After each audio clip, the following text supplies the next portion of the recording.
Hey, this is Gary. Excuse the sound of the heater in the background. It's cold in here.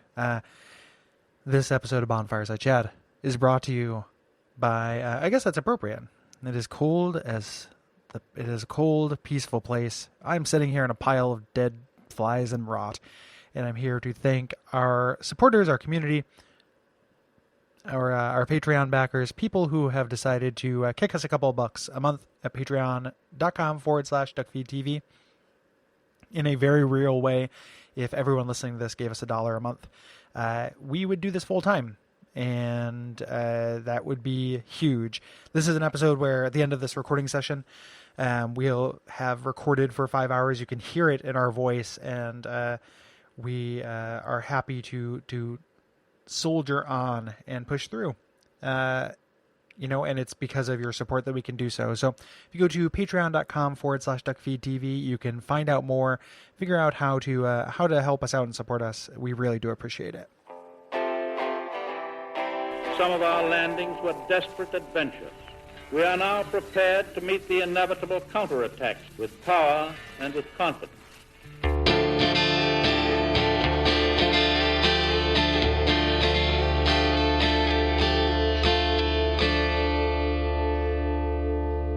I believe I feel the scent of ash upon thee. Thou art the one of whom Uncle Gale spoke, the one to show me flame. I wish to paint a picture of a cold, dark, and very gentle place. One day, it will make someone a goodly home. That's why I must see flame. My name is Gary Butterfield. My name is Kole Ross. And I'm Dave Riley. And you're still listening to Bonfireside Chat. It is a bisected favorite. Yeah. And this week we are talking about the rest of the Ashes of Ariandel DLC. Kind of unexpectedly, we didn't plan for this, but it's a rich vein to mine. There's lots to talk about. Yeah. And as you heard, we're lucky enough to have Dave, who has continued to stick around with us. Yeah, thanks, Dave. I still exist, even like as we move into the more profane part of the DLC. It's like all the snowfields and wolves are behind us. Yeah. Well, I guess for the most part. Now it's more the sort of like, how we like icky stuff too, though. Yeah. Yeah, this we're gonna get disgusting. Yeah, let's get disgusting on here. This is Bonfireside Chat after dark. Some of the grosser Souls things.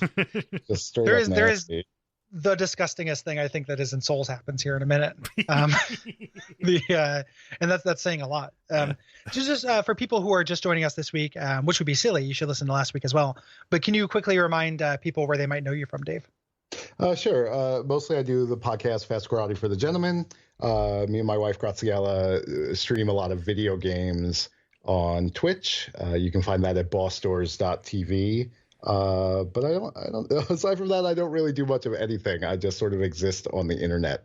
So I feel very gracious about my presence here, to be part of this machine.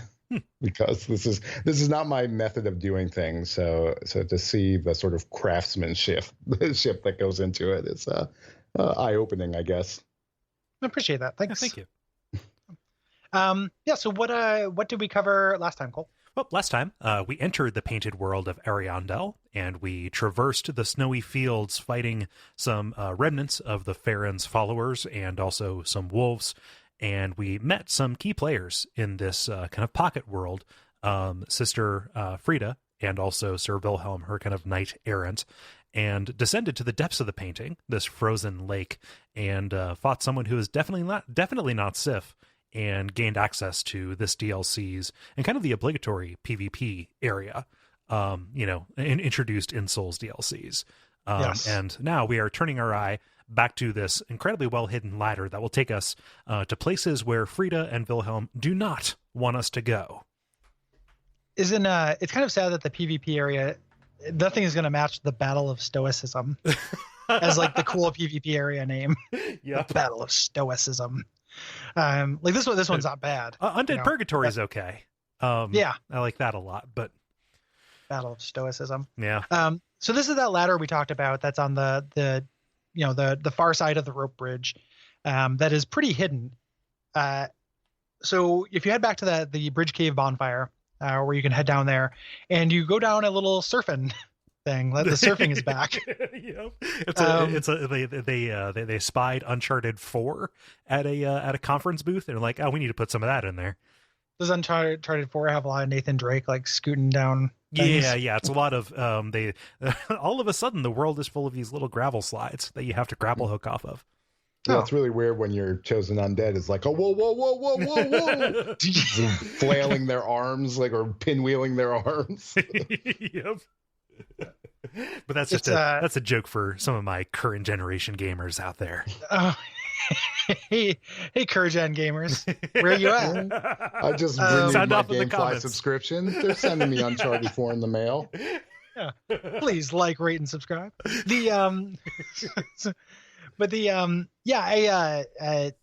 goofy to bring that slide back that every from Izalith, the Izalith slide. I forgot about Izalith. Yeah. That was the beginning, and now it's but everybody hates Izalith. It's silly regardless. I'm fine with the slide though. I think it's funny. I mean, it's nowhere near as metal as Izalith, where like the explosions are happening all around you. Yeah, this is much more sedate.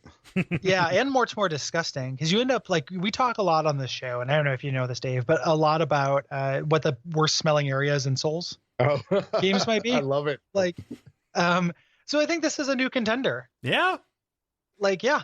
Yeah, you get dropped off in this in this fucking dredged river basin full of blood moss and rot. Blood moss, rot, birds who are walking around dragging like their prolapsed guts behind them. Yeah. That is one of the grossest things I've like. Get that off the ground. Like you cannot have that on the floor, bird. That is disgusting. Like, get like a backpack or a fanny pack. Like, just get a fanny pack. Put just pack your guts in there. Tie it around your waist like a belt. Saint Ariandel. Like, go to Saint Ariandel General. Like, you have to do something about this, because you can't just drag your intestines on the ground. Like, it is not okay, guys. But if you're depressed, you let a lot of stuff go by the wayside. Yeah. Stop showering. Yeah. Stop making the bed. Stop keeping your insides on the inside. Yeah. Stop managing your prolapsed like front butt. Like, it gets worse every time you say it. You're just like, it's such a vivid, talk about the painted world of Ariandel. Yeah. You're painting a mental picture of me. Every time you say the word prolapse, it increases the likelihood that somebody will Google the word prolapse. Oh, and God, I don't know if I want people knowing what a prolapse is, at least on that incredibly visceral on the Google image search prolapse level. Yeah. It's the opposite of an amateur lapse. That's all you need to know. It is one of those words where people talk about like moist as being like a gross word, or like all these words are just supposed to be really gross. Yeah. And I think this one's up there too. This is a contender. Yeah. Along with degloving. Yeah. This like filth river though, with these like birds like walking around dragging this like stuff behind them is just, I think this is the grossest thing to me in Souls, is that them dragging that behind them. Like, there's just something about that is like so pitiful and disgusting. And this is my favorite thing that happens in the DLC. Like, this is the biggest effect. Like, it's so disgusting. I had such a visceral reaction to this. And it's a set piece. Like, they're non-aggressive. They're just kind of wandering around in circles. Several of them are kind of pathetic and dying on the side of the road. In my initial notes from my first playthrough of this, I call them half-bird pity men. which is what they are. Pity bird. Pity bird. Thank you. But yeah, like, so it is kind of a stark thing, because when I think of snow or ice levels, or even just like snow and ice in general, even though I know snow is filthy, I think of purity, or at least sterility, right? Like, the processes are slowed down just by the necessary drop in temperature for me to see what's happening. And so to take this slide from this kind of beautiful place, those couple patches of rot notwithstanding, down into this filth gutter full of nightmare men, it is like a real marked shift. Yeah. Well, that's something I like about this DLC, is like, at least they give you both. Yep. Because I do feel like when I don't think most people who sort of really like these games do this, but when you get the sort of outsider perspective, it's like, oh, but does it really all have to be these like zombie castles? And you're like, it's a lot of zombie castles. I'm not going to lie to you. But like there is a lot of really striking architecture in Souls. And like part of the reason you appreciate the moments of beauty is probably due to contrast. Right. So I think that Souls design has a great hand for beauty when it wants to apply it.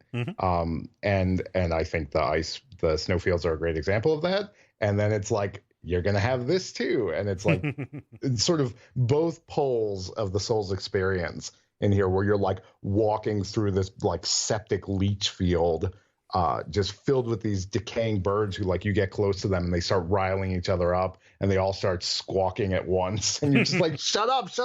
Well, I'm going to kill you for your like 36 souls just so you stop screaming at me.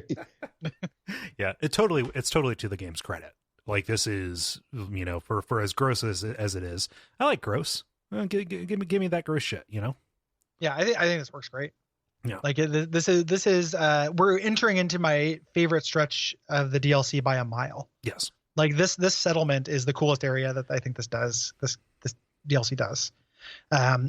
Because it has these kind of quiet moments like this. Like there's some quiet moments up in the snowy fields before the wolves get to you. But because of the smashulons at the end of it, which I thought was the critical path for a long time, I wore myself out on that path. Like I made that run to that tower for a lot, you know, many times trying to fight smashulons, and it got me frustrated with it. Here, the bonfire, you know, density is such that I didn't have to do this so many times, even though I hate the enemy, like the actual aggressive enemies here too, though. Like there's two different, so we run into a Corvian knight here, who, you know, they're all these wounded people. They're all kind of dead and dying. Several of them are dead. And then we run into this guy who is these Corvian knights, which we learn are actually aggressive to the regular Corvians. Right.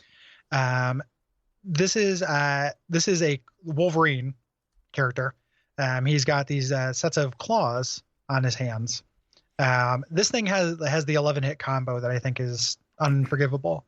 I really hate fighting these things. Yeah. And I just made it a point not to fight them because they were not fun or, you know, interesting to fight or anything. They were just like, oh, I can't block this. If I dodge it, I don't know when the combo is going to end because it's 11 hits, and he can get bleed on me very quickly because these are very sharp weapons. Yeah. They have they have too many advantages, it feels like, you know. They're much easier to deal with if you are going through this place the second time around, right? Because you know, beyond this one, you know, the Corvian Knight who's under the bridge, most of the other ones are going to be kind of perched in a place and will drop down and get the, you know, kind of like get a surprise attack on you. You know, and so like that combined with their just kind of extreme combo-ness, which kind of puts the Irithyll Knights to shame, does make them a little bit of a drag, especially because they're also dangerous at several different ranges because of their quills and stuff like that. Right. And we talked about that in the first episode where like that will wreck me. Like if I get hit by those things, and then once I get it, it does, you know, 12 damage, 13 damage. That's a bummer. Well, that's like sort of that's another link they share. I mean, these things are just the hunters from the old Hunters DLC. Like they sort of have the same thematics. They have kind of similar aesthetics, but they also are just sort of a pain in the ass to fight, and they have too much health, which like kind of disappoints me because first off, it felt like they were a little too much the old Hunters, and second, like I think they're cool. Like they move oddly. I like these. I mean, I like any time in video games where enemies fight other enemies, but I think I really like it in Bloodborne, even though it doesn't happen much because there's a lot in sort of the Bloodborne item descriptions that the hunters are sort of sectarian, and you're not like you've got like the ones that are just basically slavers or human traffickers and call themselves hunters. So I dig in that as a concept. I like the idea. I don't even know what these guys are about. I don't remember getting a good sense of them from their item descriptions, just that like they're sort of going in and cleansing these foul streets, so to speak. There's there's something to them. Like there's story to these guys. It's, you know, they have a purpose to it, to them.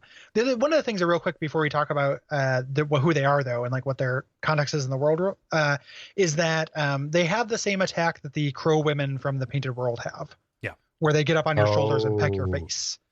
So presumably these are descendants of such. And that is, that's where we always thought the Corvians were from. Mhm. And it turns out that is actually one of the few questions that is answered in the DLC. Right. Like, that is confirmed.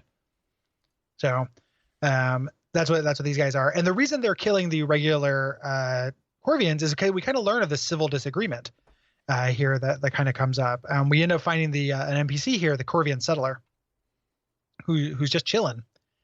And he kind of tells us, I don't want to cut in the dialogue here because I might have used it at the beginning of the episode. But he talks about this kind of disagreement amongst the Corvians. In this world, their situation that they have between kind of light and dark, like the flame fading, is that rot sets in. Right. There's this stagnation. That is an idea that is one that is like huge in kind of like Eastern cultures. If you watch the Jerks and Frontiers, the Richard Pilbeam videos on Bloodborne, he talks about it a lot. There's a lot with the the guy also has a name with a V, who smashes the little parasites. There's that thread through Bloodborne as well. That's going on here. This idea of stagnation as being kind of a force. And in this world, rather than rekindling the flame, they just burn it. They burn it away. Right. It essentially is like rekindling the flame. Like they have the same setup as we do. And they say like, unlike those people outside, we actually do this. However, there is a character who has come through who is like, we all agreed to that, but everyone worships this lady who is clinging to this old way. Right. I'm kind of piecing that together with some item descriptions and stuff too. That's not exactly his dialogue. You haven't said anything. That is what comes through, which is, the sectarian divide here is the Corvians who are like, we need to introduce fire to this because this world is beyond saving. And we're going to see later, like, this one's beyond saving, but there might be a new one later on if we can paint a new one, right? Mm-hmm. That has the right mist letters to support life. Whereas this other person who ends up being this other Ash, this lady, this Frida, who spurns the flame in all of its forms. Londor spurns the flame in all of its forms, usurps it and wants to, kind of subvert it, right? She's coming here and saying, no flame. Like everything is fine as it is. I embrace this place, rot and all. And the Corvian Knights have allied with Frida. Yes. And there's some interesting kind of like speculation as to why, right? Why they've allied with her. This is something where like, and I've said this a couple times when I've talked about the DLC on the whole. I didn't need another expression of this idea. Right. Like this is a microcosm of every Souls game we've had. This idea of the rot versus the flame is not adequately different than the flame fading versus, reigniting it. They are thematically the same kind of thing. And I just have this feeling that like, I've done this before. Yeah. It's rot instead of the dark, or it's rot instead of, another one of these encroaching, corrupting forces. The abyss. Abyss, something like that. We've done this enough. Yeah, like I having played this far into the series, I understand the concept, and like this is a far more literal interpretation of that. Like if you look at it, okay, this painting has been around, it's made of blood. The actual fabric of this place is under assault by this corrupting force. Like all of that makes plenty of sense. I don't need it again. I get it. I get it already. And it's, the theme has been expressed to me, since the series began, that is something I understood at the end of Demon Souls, if I was playing these in order, like the player gets this. So it is kind of frustrating that it is setting up, yes, that's the theme of it. So I can see the person who comes to this and is like, oh, this is great because they're expressing, that same theme. That's a cool parallel. I just don't need infinite parallels of that idea. Mm-hmm. I just don't need that many. It doesn't have to happen that much. I get it. Yeah. And if there was a parallel, like, okay, so here's a microcosm, microcosms are interesting because they can show you, what happens in the greater side of this. I need to like, they could have taken this and shown us what happens at the extremes of either of this. Right. And say, if you reintroduce flame to this, what is the, like what's going to play out on a faster time scale or at, with less kind of consequence. Right. Because that's what Dark Souls 3 is desperately missing is stakes, is an understanding of what these decisions we're making mean. If the world is now, it's crappier than it's ever been. Well, like it looks about the same amount of crappy. And the endings where I make it less crappy say that eventually it will just get crappy again. Or I have an ending that I don't understand what it means at all, where I become the king of these hollows and start like a new age. You know, like it is a missed opportunity to play with that theme again. Yeah. You know, again, on its own is fine. Like the idea of these bird people, I love the way that that Frida kind of like conned them. Mm-hmm. You know, like the theory behind that, like that's, and I'll just say it because it isn't revealed yet, but there's like evidence that she is taking on like aspects of Velka, like dressing like Velka, looking like Velka to kind of get their affection. That's great. Like, I think that's pretty neat. So on its own, as a little individual story, it's fine. It just is not very good in terms of the series. Mm-hmm. You know, again, we're conscious that we're applying a double standard. Yes. Yeah. But you know, that's what happens when you make the greatest video game of all time. Yeah, like, exactly. You know, this is, you invite this kind of stuff like it, and it doesn't mean, actually, like kind of almost uniquely in Dark Souls 3 content, I think the DLC is not very fun to play. This part I liked a lot, exploring the village and kind of getting the stories, but I find about half the enemies fun to fight. I don't like either of the bosses, but for the most part, it's like it can still be good. You know, like Dave keeps saying, like a bad Souls game is still pretty good. But even as far as a bad Souls game go, or a bad Souls section, I think this one's pretty low. But we'll get to the boss stuff a little bit later. Yeah. So the Corvians, as we mentioned this kind of conflict. We can head up to the village proper, which is the coolest like level design section of this, is kind of exploring these rooftops, trying to make your way through this town. Yeah. There's a little bit of a tactical consideration. You have these Corvians that will vomit toxic, while some others will shoot ice at you from the rooftops. And this is kind of like winding streets. We haven't seen an awful lot of this kind of design in Dark Souls 3, like outside of, say, the settlement, like the Undead settlement. Yeah. And even this is a little bit denser than that. Like, so I like this a lot. This is also where you can get the... Go ahead, Dave. Sorry. No, I was going to say, I think I like this area, and like, I think it's cool. It's fun to run around. And this is another instance where like I had trouble navigating it, and I don't know why, but like I missed the door you were supposed to go in. So I got up to that church gate, and there was like a rooftop that was just plausible enough to jump off onto from a ledge. Oh no. That I was like, oh, this is the way you have to go. So I went through the whole area doing that. And like, I went in this weird route because like I could sort of, it felt kind of like a glitch, but it worked frequently enough that I was like, I guess I'm supposed to go this way. And I'd like, there's like those two doors next to you right when you cross that bridge. And like, I guess I tried to open one and it was locked, and I didn't try the other or something. Or like, I didn't go down that path to the side, however you're supposed to do it. Like, I just completely missed it. It's one of those things where like, I like this area because it sort of gives you good thematic vibes. None of the enemies in it are scary except for that one Crow Knight. Like, is there even, maybe there's another one like on the roof, but like all the little random crow guys, I don't know, like they take 2 or 3 hits, you just run up and wail on them, and like maybe their friend casts one spell, but you're already kind of out of the toxins AoE by then, or just, that's the benefit of having a faster swinging sword, is like not having to worry about that recoil and just mowing through these guys who I never felt existed in such large numbers that they would like cause me stress. Not that I wanted them to. I was kind of like, oh, this is sort of a pleasing, like, you know, pleasing is a weird word to apply to this like scum town, but you know, I can just sort of take this at my own place and like whoop on these guys and feel kind of good and like a big strong man for a while. Yeah, I mean, to me, like I'm desperate for any any enemies in this game that don't take a gajillion hits and aren't like challenge mode enemies. Like, I like this section because for me, having the enemies not be super tough complemented it being about exploration. Yeah. You know, like kind of navigating it was the challenge. The enemies here were not there to necessarily be an obstacle to overcome. They were there to, you know, to make it mildly interesting as you walk through it. I still want a empty village in a Souls game. I think that would be creepier than anything they could fill a village with. But it's clear that that's not going to happen. But that's kind of the vibe I got from the very beginning with all those, like with the drained lake or whatever, Cole, you called it, of dead bodies. That's what sure. That's how I was feeling. I was like, when am I going to get murdered?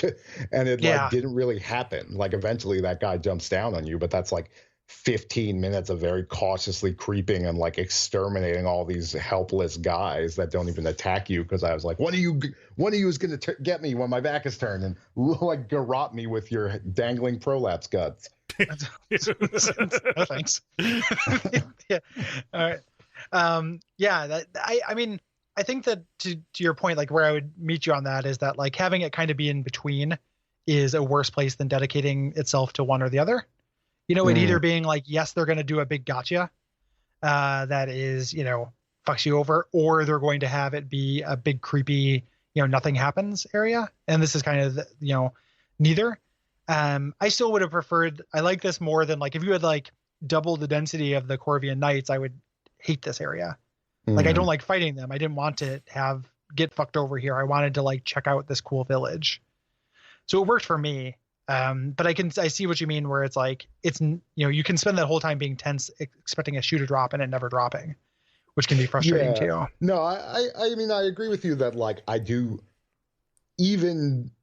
think most video games, but even Dark Souls, which is slower paced than most video games, could give itself a chance to breathe every once in a while.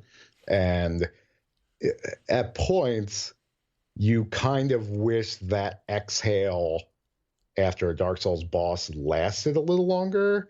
But I'm kind of thinking about like, I don't know. Yeah, I guess like in Bloodborne, I was going to say, you know, you beat those like mushroom guys in the DLC and then you go into that clock tower, and I was like, wait, no, that's just a boss fight. It's like a boss fight right after a boss fight. Yep. But yeah, like you do sort of want to tromp around in these spaces a little more and like, you know, get a vibe for the place and just sort of exist in this atmosphere. Because, you know, not that I'm complaining, but it is almost a shame sometimes that you're like, I can't really see the forest for the trees here, because the trees are like 3 red-eyed knights that are all ganging up on me. Yeah. Mm-hmm. Yeah. Yep. This is where you get those Wolverine claws if you want them. They are here the crow talons. And this is where we learn a little bit of that backstory, that the Corvian Knights are infatuated with Sister Friede. Yes. There's a tower that you can go into where you can find Gale's gear, the slave knights. We mentioned that last episode, but these are just kind of, you know, undead knights whose immortality was used to make them cannon fodder, essentially. This also has a red hood that makes him look kind of like Ingvard. I don't think that is an explicit thing that they're trying to like draw that connection. I think it's just a visual motif that works. Yeah, I mean that would make sense to me as well. You get this chapel at the end of this, which is 2 Corvian Knights. There's 2 types. We didn't really mention this. There are the Wolverine ones and there are the rapier ones, the rapiers, and they are there's 2 of them together, which like to my mind is not, you know, I do not want to fight these guys together. I don't. You know, that doesn't sound fun. I had to do it because I fucked up. Like, there's a way to get into the roof and get some items here, and but I fell down and then had to fight them both. Yeah, sucked. The reason why you're going here towards the middle is you're getting this new spell, the Way of White Corona, which shoots out a boomerang disc, like it glows. It's like Tron. Yeah. And this is one of the miracles that references the Way of White. I love the way they describe this. Long ago, when the imprints left by the gods were still deep. Yeah. You know, just they hadn't been filled in by time or whatever. That's a very good way to put it. And also it talks about worshiping areolas, which is funny to me. I understand that as halos and not a part of the female anatomy, but let me dream. Well, I mean, obviously it's shared root, but yeah. That's funny you say Tron. We were calling it Destructo Disc. And it comes into play later with a summon you get. But yeah, what a like sort of heaping letdown for the fight in that chapel. Though in my experience, you could just hang them up on the door. Like you could run outside and usually one would follow and the other one would just kind of get stuck or lost. I was able to get them to trip up in the pews. Yeah, I mean, maybe that was just me being lucky. Those guys are a total pain. It's just like whenever, I don't know. I mean, look, I've probably played like 1,000 hours of Dark Souls over the course of my life. So I'm sort of not at the point where like I'm going to meet it halfway on things. So whenever I run into one of these enemies, I'm like, yep, I'm just going to backstab you. Like, I'm going to stop playing the game the way that's fun for me, and I'm going to, like, turtle up in this way that, like, I only have this shield equipped because it gives me 10% extra souls. Otherwise, it's just on my back most of the time. But, like, this is how we're going to play it. And that kind of, like, bums me out. Like, and it's to the point you made on the last episode. It's like, well, I'm not going to learn how to parry them because that'll just take even longer. And, like, it might sort of result in more fun dividends eventually. But, like, I'm an adult. Like, I got a job. It's a balance thing. I just don't have that much patience for making death runs anymore. And it has gotten more extreme. Like, people who are like, oh, that's souls. Like, you always do that. No, this is more than I had to do in Bloodborne. I feel this is more than I had to do in Dark Souls 2. Like, certainly more than Dark Souls 1. Like, have you gone back and played that game? Like, there are no scary enemies in it for the most part. Yeah. Like 90% of the enemies are slow and attack you once. Like, there's tons of downtime because it is that, like, slower paced kind of chess-like combat. As opposed to the new gen Pepsi combat that Bloodborne has. Where it's the choice of a new generation and everything is faster than anything. Look, I love Bloodborne. I feel like Bloodborne is like, it's like that combat is the meeting of, like, character action and souls, like, which are two of my favorite genres. So it meets in the middle. I'm happy. But I feel like sort of kind of trying to retrofit that to souls did not work out super great. And it made it such that, like, I feel like big weapons are not that fun to use in Dark Souls 3. And I still went through, like, a lot of my first playthrough with, like, the Great Club and stuff like that. But, like, there are just certain enemies where I was like, I'm just going back to the katana because, like, trying to hit these guys with a slow weapon is going to drive me nuts. Yeah. We'll tell you, I think that comes up, that kind of disparity comes up a lot during the end boss of this. Yeah. The kind of Bloodborne bosses versus Dark Souls. Because the end boss here is a Bloodborne boss. Like, well, it's almost quite literally. Like, it is. It is literally just a copy paste from a Bloodborne boss, almost, in a way that's very frustrating to me. The weird thing about finding a Way of White miracle here is that at least Vadi, but several other people's kind of speculation about what we were going to deal with here was that we were going to deal with the Way of White. Right. It was his, like, theory that the father, Ariandel, was going to be Allfather Lloyd, based on the trailer and stuff. But this is actually the only Way of White thing. So it became kind of this weird dangling thread rather than the complete tapestry that maybe, we thought it was going to be. That's some good wordplay there. Thank you. So you head into this kind of library here, and you fight a really obnoxious NPC fight. We run into Sir Wilhelm, who's like, yes, I let you kind of go on your own. I told you to go home. You didn't. Now it's time for you to get fucked. And here's where he has the dialogue that talks directly to the player. It may be at the beginning of the episode. It may be here. I've seen your kind, time and time again. Every fleeing man must be caught. Every secret must be unearthed. Such is the conceit of the self-proclaimed seeker of truth.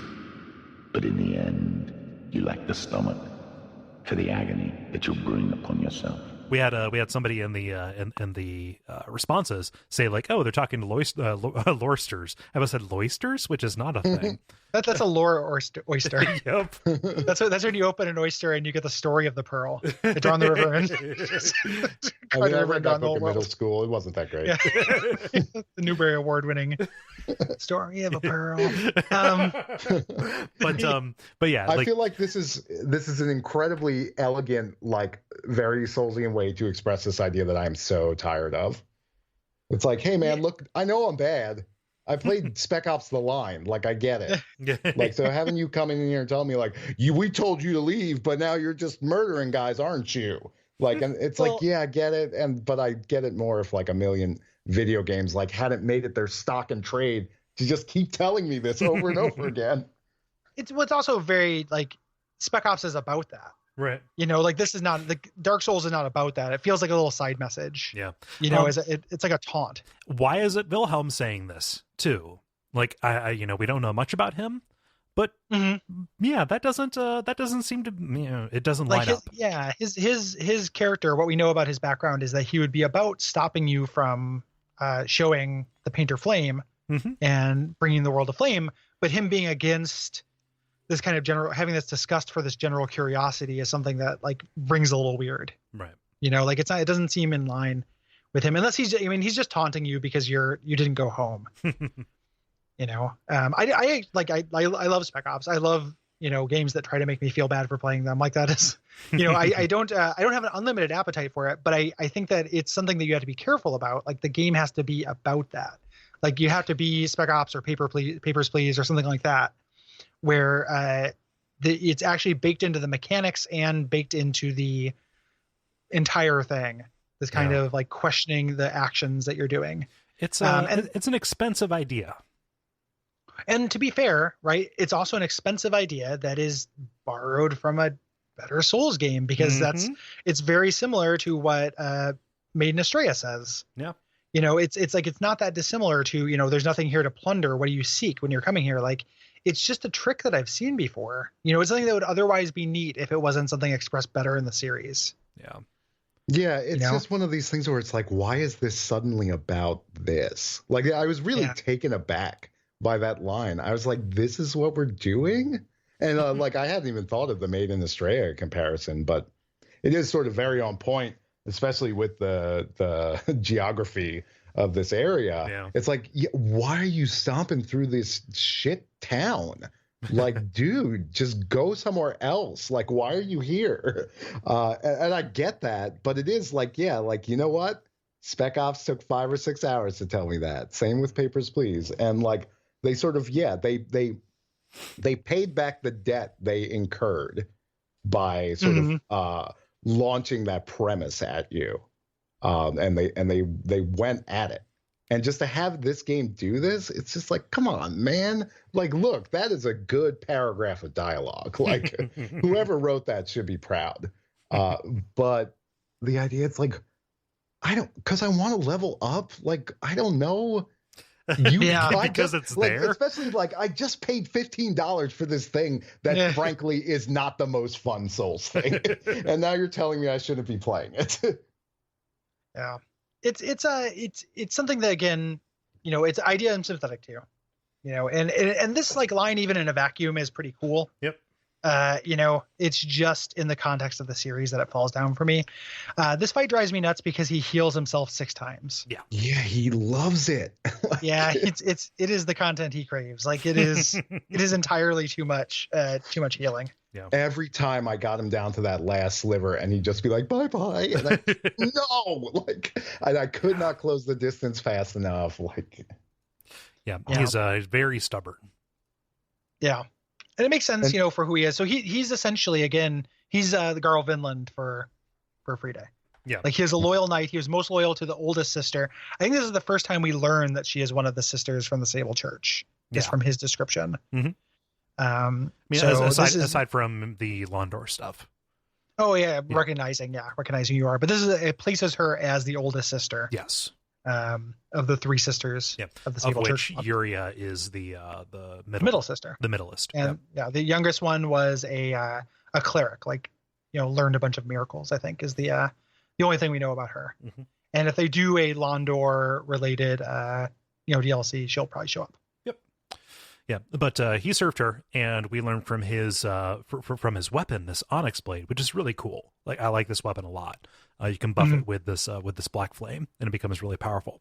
Like, that was a retirement gift, almost. Like, Alfreda gave it to him, saying like, "Hey, wink, wink. Do you want to stop being a knight?"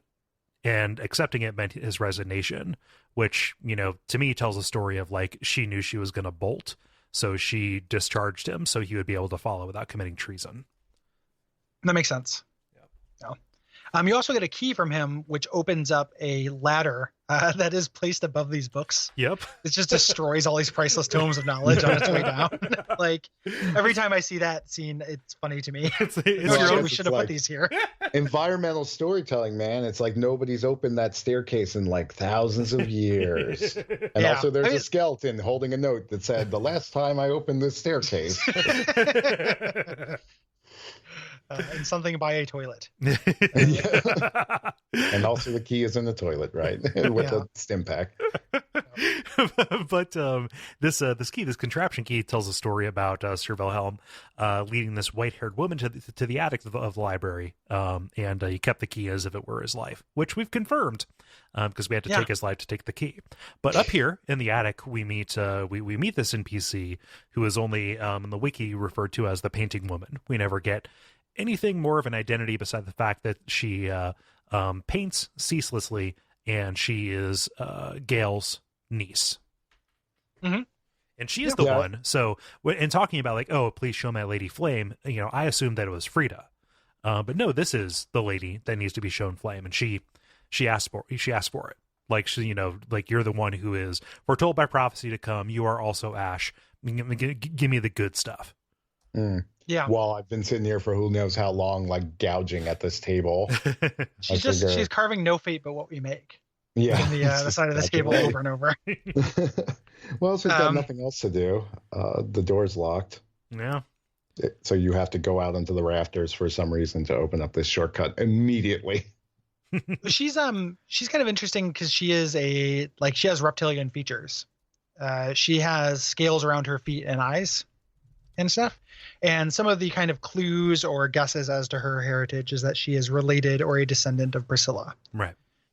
Which is, that reads to me. That's fine. Yep. Again, like knowing someone someone to be in like the DLC they are making. Like, yeah, exactly. Like it's also, I'm not that interested in whose parents are whose, yeah. But it's, that does seem to be a really big Souls question that I've just never latched onto. Yeah. It wasn't in previous games. It's a weird Dark Souls 3 thing. Like there's a lot of speculation about, boy, the name is escaping me right now, in the cathedral. Rosaria being related to, this is the sister of Guinevere, and it's like, what? Or no, this is Sullivan's sister. I just remember people driving themselves nuts over Priscilla in the first place, being like, she's Siev's daughter, like she's Seath and Guinevere's daughter, or like maybe I remember like all these crazy theories about like maybe Seath raped Guinevere, and like I was just like, where are you guys getting this stuff from? Yeah. And also like, why is it that I don't know? I've just never felt the need to engage on that level. I don't know. It's one of those things where it's like, why would this change anything? I don't know. It can be interesting. Like the answer to that can be interesting insofar as parentage, determining somebody's actions or informing somebody's actions, right? Like if what they were doing was following in their parents' footsteps or trying to undo what their parents did, stuff like that, like that direct of a connection would make a lot more sense to me. And maybe it's something cultural about parentage that we just don't understand over here. Like I just want one of those differences. I'm never entirely willing to discount that possibility, but that can be good information. It's just not used to inform anything that we actually see or, learn about secondhand even. Yeah.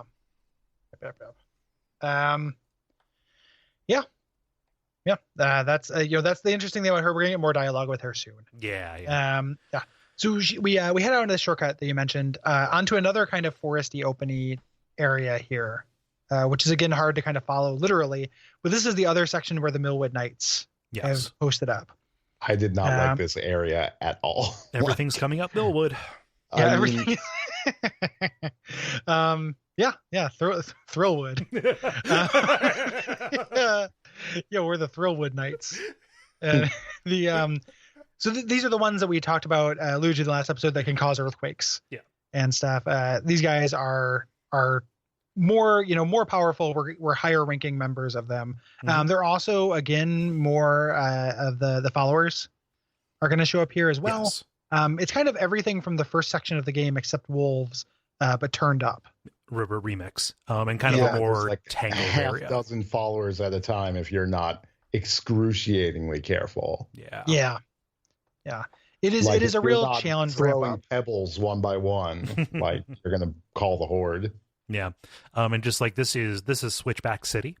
Oh sure. In terms of the navigation. So like if you're not being very deliberate, your line of sight is so convoluted that you will, the density of enemies is much higher than you would expect given what is visually apparent to you. There's also a couple parts where guys act like criers and summon other dudes. Yeah.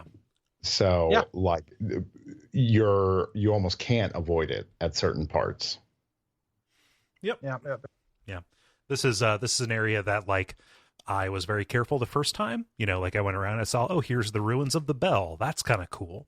Yeah. I like that they destroyed the bell. Like that's a I really think cool that's touch. a nice touch, especially when you tie it in with Wilhelm's like, yep. There ain't no bell, dude. Yeah, like like I know. There could not be a bell. There could not have been a bell. Yeah, like so trying to keep all of the Ashen out of here, even the possibility of that. But yeah, like this is an area that ended up running through an awful lot after I kind of got the lay of the land. Although who knows, is there some kind of big area that I didn't find? No. This is we're almost there. Okay. There's that like you found the other optional area with the earthquakey guy. Yeah, like the other lake kind of thing. The other time they trick you with like a collapsing ice precipice. Yeah. And drop you down into that thing where it's like, oh, good. Not only do I have to deal with this axe guy up in my face and at least one bow guy up on the cliff, like there's also this caster dude summoning earthquakes beneath my feet. Yeah, the range on that, I didn't know where the attack was coming from even. Yeah, it almost feels like an MMO attack or something where you're just like, oh, I just have to watch my feet the entire time this fight. Because like it will hound you. And I feel like that encounter was just like, fool me once, shame on me. Fool me twice, I'm just not going to go back there. Yeah. Or I'm going to run in, grab the stuff, and peace out. Yeah. I like their weapon. So the hammer that they get, or that they use rather, they communicate, oh, we fight with the earth and we are in tune with it, by having their hammer just be this improvised thing. It's a stick with a boulder on the end of it. I whenever Souls does that obviously improvised weapon, it's always amusing to me. Like the monster jaw too. Yep. Big fan of that thing. Yeah, I like the weapon too. Like they're interesting. I didn't fight. I fought them a little bit again to kind of remind myself that I don't like fighting them. I think a lot of people. I'll be curious if there's because I don't read the responses before we record these. I'm curious if other people talked about this, but I feel like a lot of people treated these sections as just like gauntlets to run through. Yeah. At least according to our Slack, like a lot of people just talked about running past these guys, like not wanting to. And at some point, like. I've gone back and forth between like being able to run past things is a feature, not a bug. Letting me be able to like not have to person by person clear an area after I die to a boss is a good thing. Yeah. At some point though, if you're going to make the guys like this tanky and like harsh, what's the point of even having them here if people usually just kind of treat them like hazards? Like I don't know. I would much rather prefer everything that is here be fun to fight. Yeah. So. And this scenario with like dead ends too, like you'll run up a switchback or run up a path, and then just like there'll be an item that is guarded by a Millwood Knight, and if you're running, like it feels like they're actively discouraging that, a little bit, or at least they're trying to, discourage it. Sorry, I lost the word. No, you really got to work against like your inertia and sort of poor cornering on some of this stuff if you want to just truck through these areas. Yeah. And obviously this is all subjective. So some people probably think it is fun to fight these guys. Mm-hmm. For me, it was kind of like once I sort of got the lay of the land, I was like, all right, let's stare at this really obvious shortcut tree directly across from the bonfire, and then like try to trace the imaginary path that's going to get me there. Because like I could spend the rest of my life, strategically picking off these guys. But I don't really want to. Yeah. So like, let me just sprint, find that shortcut tree, and then that's done, and they can murder me or whatever, and I'll move on. And it's especially potent at the second shortcut tree where they're like, you're going to go through this combo of like bow shooty man and axe man. And I'm like, yeah, I'm going to go through them with my stamina bar, kick down this tree and then be done with it.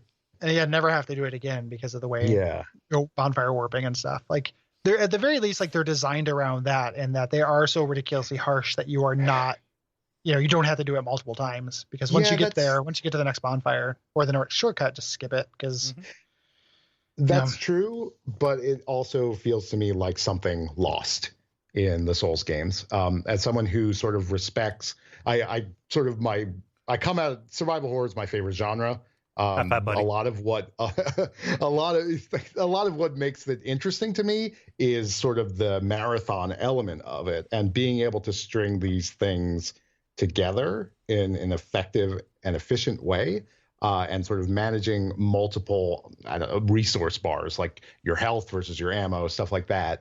And part of what makes that work is that, like, most survival horror games aren't really that hard. So it becomes like a cross-country thing versus a sprint. Right. And I feel like Souls games have very rapidly become sprints. And it's like, just prove you can do this part and there will be a bonfire on the other side. Yeah.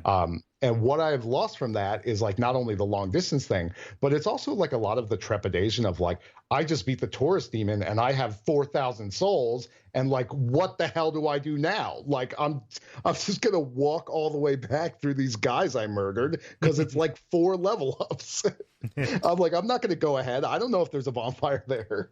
Yeah, we praise the sprintiness of Dark Souls 2, and it's I haven't done enough, like, thought or investigation to decide what feels different about this, compared to that. So feel free to trap me in a hypocrisy mire if you want. I don't care, but it is something that can work and has in the past. But you're right, like, it is increasingly sprinty. Yeah, I mean, that's just what I mean by feeling like something is lost. Like, I don't necessarily want to apply, like, value judgments, though definitely I have a personal value. But I'm not saying, like, this is, like, de facto, like, minus 50 points off, like, the overall score. But, like, it does, like, sort of have this, I sense a void in me that's, like, hard to exactly pin down to, like, a specific point in this game, but more like a general ethos of, like, well, you did that, so you don't have to see it again. And, like, I kind of get that, because there was a bit too much seeing stuff again in Dark Souls 1, like running all the way to the blacksmith, like, every time. It was a little much, even though it could be cool. So, like, I feel like there's a happier medium there than those two games. Yeah, I mean, it's for me, it's like, as long as you're designing around it, it's fine. I feel like these guys are so one of the reasons why that works in Dark Souls 2 for me is because of healing gems. Like, you just have to get past the area. You use Estus in the fight because it's quick and it does a lot. You use healing gems between the fights so you can enter the fight fresh. The Estus system in Dark Souls 3 is not made for these short sprint encounters. If it's not between bonfires, like, if it's not between, a shortcut encounter where you're going to have another encounter, especially with these guys, which, like, you have 13 Estus going into this. Like, fighting a couple of these Millwood Knights can take, like, 5 or 6 Estus for me, like, no problem, in a walk. And I don't have anything to kind of do that passive regen. So that was one reason why Dark Souls 2 worked for me for that. The other thing is like, when Kole says that we, like, praise Dark Souls 2 for taking this different approach, it doesn't mean that was the only approach we ever wanted. Like, we weren't praising it saying, like, oh, this is better than Dark Souls 1.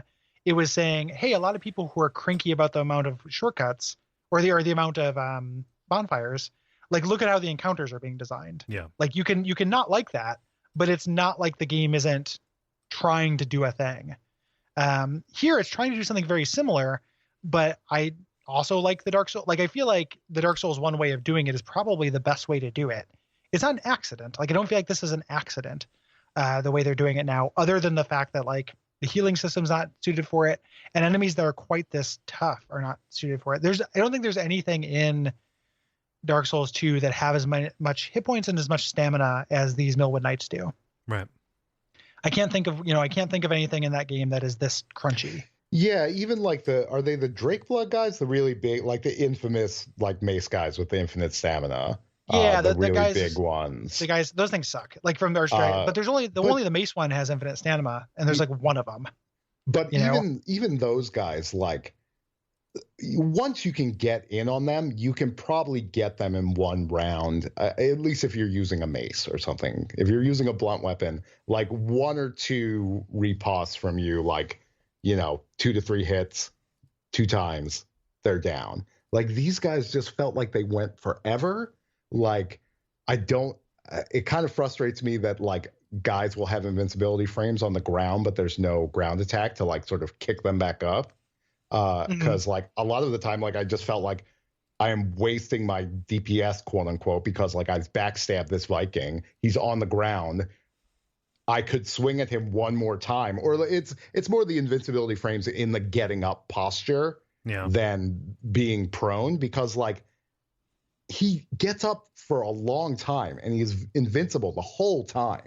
So I can only ever get one hit in with a fast weapon before he's got his shield up, and then I bounce, and then that gives him a window. So I have to like treat myself this extreme restraint that he does not labor under. Yep. Right. It's the unfairness. It's the disadvantage of it. It's just tuning, you know. Like this could have been this area if everything was tuned down a little bit. I don't think it would have lost anything. You know, I don't know who the people are who are going through. Like there are people who are going through this are like, this is too easy. You know, but that feels like, I think those people are just gaslighting us. Yeah, exactly. Like that's what it feels like. You know, it feels like a weird way of gaslighting, or it feels like just machismo. You know.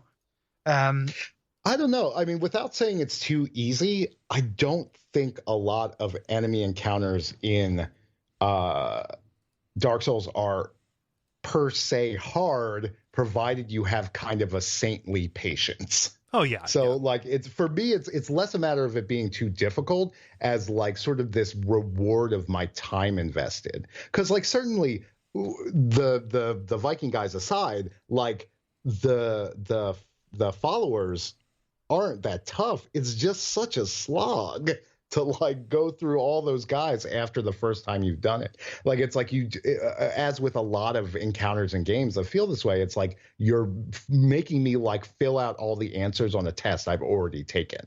Like I've already proved I can ace, but like now you put the same test in front of me and they're like, okay, but write all that stuff again. Yeah, I like the way the followers work as an encounter. The fact that you do have to it doesn't work as a repeat encounter. You know, it does become tedious to clear them time and time again.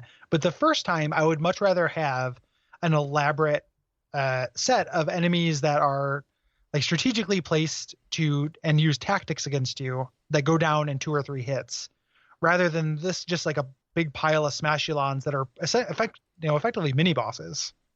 You know, I have to look at like, it's hard to do HP comparisons between entries in the series because DPSs change, but like these guys feel like they have, Capra demon levels of hit points, and they're just around. There's lots of them here. It's not like quite demon ruins like cut and paste, but like they're just here and they feel like early bosses to me. You know? Yeah, it does feel like kind of that reuse, like reinsert this big guy into the world. Yeah. But like, it's just a matter of like, why is it more fun that you have this area that's just full of these speed bumps, basically? Like, where you're so fragile. I felt so fragile in Dark Souls 3 in general. And this is that's the game where I started raising my HP. Like I almost never do that. But like I felt like I was getting murdered so easily throughout Dark Souls 3 that I had to like commit way more soul levels to increasing my life bar than I ever would in any other game. Yeah. I don't like feeling, especially in a game, I don't like feeling like something's not worth the effort. And especially in a Souls game where effort has always been, if not rewarded, at least acknowledged by some kind of fun or engagement. It just doesn't come through here. Like it doesn't feel worth the bother. Yeah. This section sucks. I hate these things, and they don't work for a multitude of reasons for me.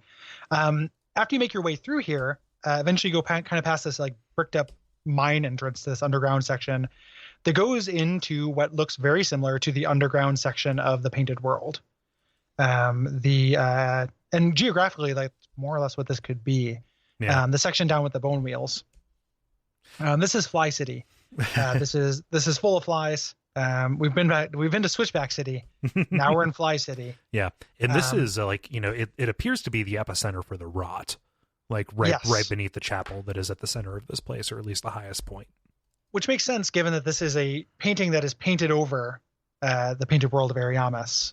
You know, that this section that is from the old world would be the oldest section and be the most susceptible to rot. Yeah. God, So I like, love like hearing you guys bring up stuff like this or like that sort of concept that this is like sort of this economical or like recycled painted world, but like it's almost like reverse immersion that like I was so out of the moment that none of that even occurred to me that like to put those hands together. yeah, But well, like in concept, yeah, it's a fantastic idea. it's a real, this is what we do. Mhm. It's the bonfire side chat job, Yeah, is it's to just, it try makes to me do that research. In the moment, I was looking for it because I expressed this in the last episode. I can't really overstate what my hopes were like for this. Like I was Yeah. very bummed out when I found out that it was a painted world, but I really expected a lot. So there was a little bit of like thirsty boy Yeah. going through this, like Yeah. really trying to get any scrap that I could. Yeah. It was Souls DLC expectations heaped on top of Painted World expectations. yeah. So this area with flies, there's some kind of treasure down here. The main thing you have to do, there's two kind of points of interest. One is this contraption that turns the statue of Velka that we saw from the Painted World, essentially. Mhm. Here now it is built up in this altar near Frida, and turns it to face things and opens this area behind where we found Frida. And we get this little voiceover. Frida notices that you've done this, Mm-hmm. and is like, "Of course you've done it. Ash seeks flame. I knew this was going to happen. Fuck, bird's gonna fly." And then this is so if you want to feel good, Cole. I missed this thing. So Okay. I looked at it later, but I didn't catch this on my first way through. Yeah, first run well, through. it's an illusory wall here in this very crowded area that has a very obvious kind of point of interest for you to go to. But there is a wall you can knock down to go out to the top of this tower, which is kind of implied to be Priscilla's tower. Like it looks very similar to that. This also is over top of the Grave Watcher boss arena. Mm-hmm. That's what we fought him under. And we get an NPC invasion by Livid Pyromancer Dunnel.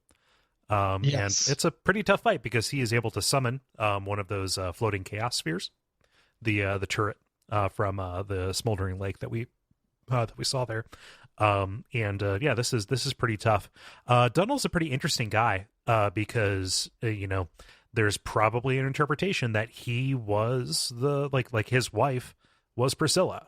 When you look at his pyromancy flame, this pyromancer's parting flame, it describes Dunnel as having a hideous spouse who he lost, right? Mm-hmm. Hideous, Priscilla being this half-breed, meant to be hidden away, etc., and on down the line. And so he, when he lost his wife, he gave this as an offering, which kind of made it into this item that it is. And, now, Dunnel is mad and kind of wandering the painting, as this invading spirit. Traditional Lothric beauty standards. I get it, man. Stop reading Lothric Cosmo. I read that before. I'm not sure if I'm on board with it. Yeah. Like him being Priscilla's husband. Like there's two pieces. It's him having a hideous wife and his location. Yep. And those are the only things that lead to it. So it's like it feels like a 40% thing that doesn't add a lot to me. We've made grander suppositions on less. It feels like. Oh, for sure. But like I think that usually we kind of work from a conclusion backwards. Like Priscilla having a husband doesn't help me. Yeah. It doesn't do anything. So it's harder for me to make that stretch. It could be the case. Like that definitely could be the intention and stuff, but it doesn't add anything for me to know that Priscilla had a pyromancer husband who is this guy. Yeah.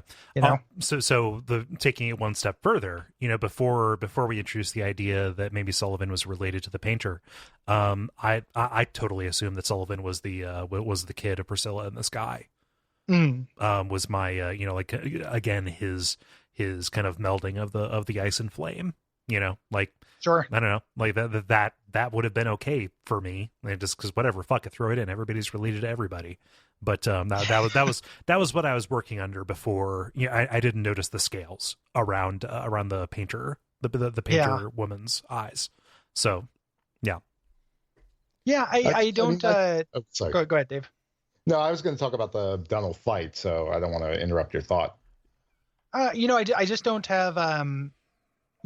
Priscilla is this is true of most things that are called back in Dark Souls 3, but so if I think about what I would gain from thinking that, they were married, or thinking that Sullivan was was a child, your original supposition. Yep. Like it makes a kind of sense, but, and I guess this is just, that's Ashes of Ariandel.txt, is that Yeah. like, it might give me an unimportant biographical detail of a character. Yeah.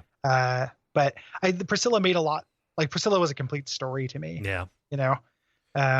So If- her having a kid like that might have a future, like that might actually be important. Mhm. That the painting lady ends up being her daughter. That could end up having thematic resonance if she gets to create the painting that she talks about at the end. Yeah. This felt like a dead end, but I guess Yeah. she's got to have a father, and I don't know. Yeah. I don't know. I just like I'm sure this is just a mountain of salt talking too, but like I just cannot bring myself to care about Pontiff Sullivan either. That infinite stamina, pain in the ass boss, like it's like whatever. I don't care where you come from, just go there and don't come back. Like I think Cole and I are both a lot kinder to that character. Like we're pretty into that stuff. Our kind of general stance is in Dark Souls 3, the new stuff is better than the old stuff. Oh, definitely. Thing, I mean, that's the thing. I like that. I like all the stuff with his knights. I just like never really got into him, and I think a lot of that's probably because I hate that boss. Yeah. But like, I think all the knight stuff is great. I love those. I mean, I like the Bloodborne beasts. I probably like them more than I should, given how much of a pain they can be to fight. I love that. Like the thing where they like pray. Like, yeah, that's really great. That. I want a game where like 30% of the game is that. Just like things you would never expect just happening, and then you're like, what the hell is going on here? Like, why did this thing just stop fighting me? And like, just I remember when I saw that and people being like, well, maybe it could be that they have this parasite on their chest, and in reposting it, you've killed the parasite, and now they're just like, just kill me, man. What have I like, done? I'm in such insane suffering. Or yeah, there's this moment of like consciousness and reflection. Either way, just like that is the stuff I feel like I can dig my teeth into, and I think it's not so much a matter of like show don't tell, for as much as that's overused, but like create that imagination space. And I feel like something like the Pontiff Sullivan beasts do that much more than an item description about some guy's ugly wife. It's like, hey man, I don't know her. Like, and it's not why is it your job to call her ugly? It is weird. The voice of that item description is really weird. And it's also, if it adds a weird wrinkle too. So this is the same pyromancy that is being used by the Gru-like sorcerers in the Demon Ruin. So there has to be a line to that as well. I had completely forgotten about that. Yep.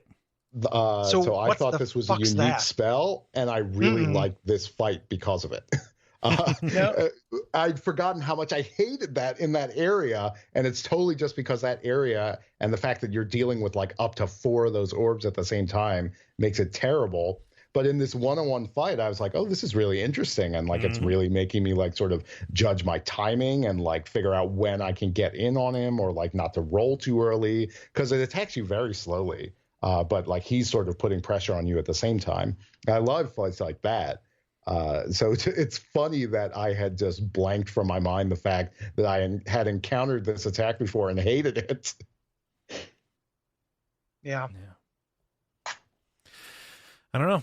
Like it's a fun fight. Like you very rarely get this kind of arena for one of these for one of these NPC fights. So regardless of what the implications of this guy are, ultimately whatever it is, it doesn't connect to too much of anything else. So what does it matter?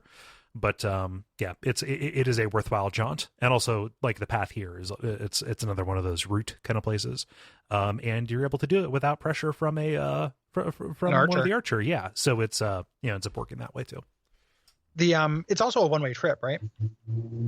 I think so. Yeah, I homeward boned out of it. Yeah. Yeah. So because so we're heading back now that we know that we've opened this thing. We can head back to the church. Yeah. Head back to Friday. Yeah. There's a ladder from the fly basement that you can climb up to get there. Yeah. Yeah. And now if we want to, if we can go upstairs to that attic, it was more or less empty before, but now the painting woman has shown up here. And this is where the kind of interesting cosmology stuff of the DLC kind of happens. Yes. Is with her.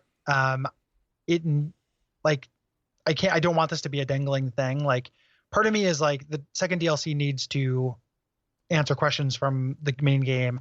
I feel like at this point, this is suggesting that the second DLC is just going to be a sequel to this one. Yeah.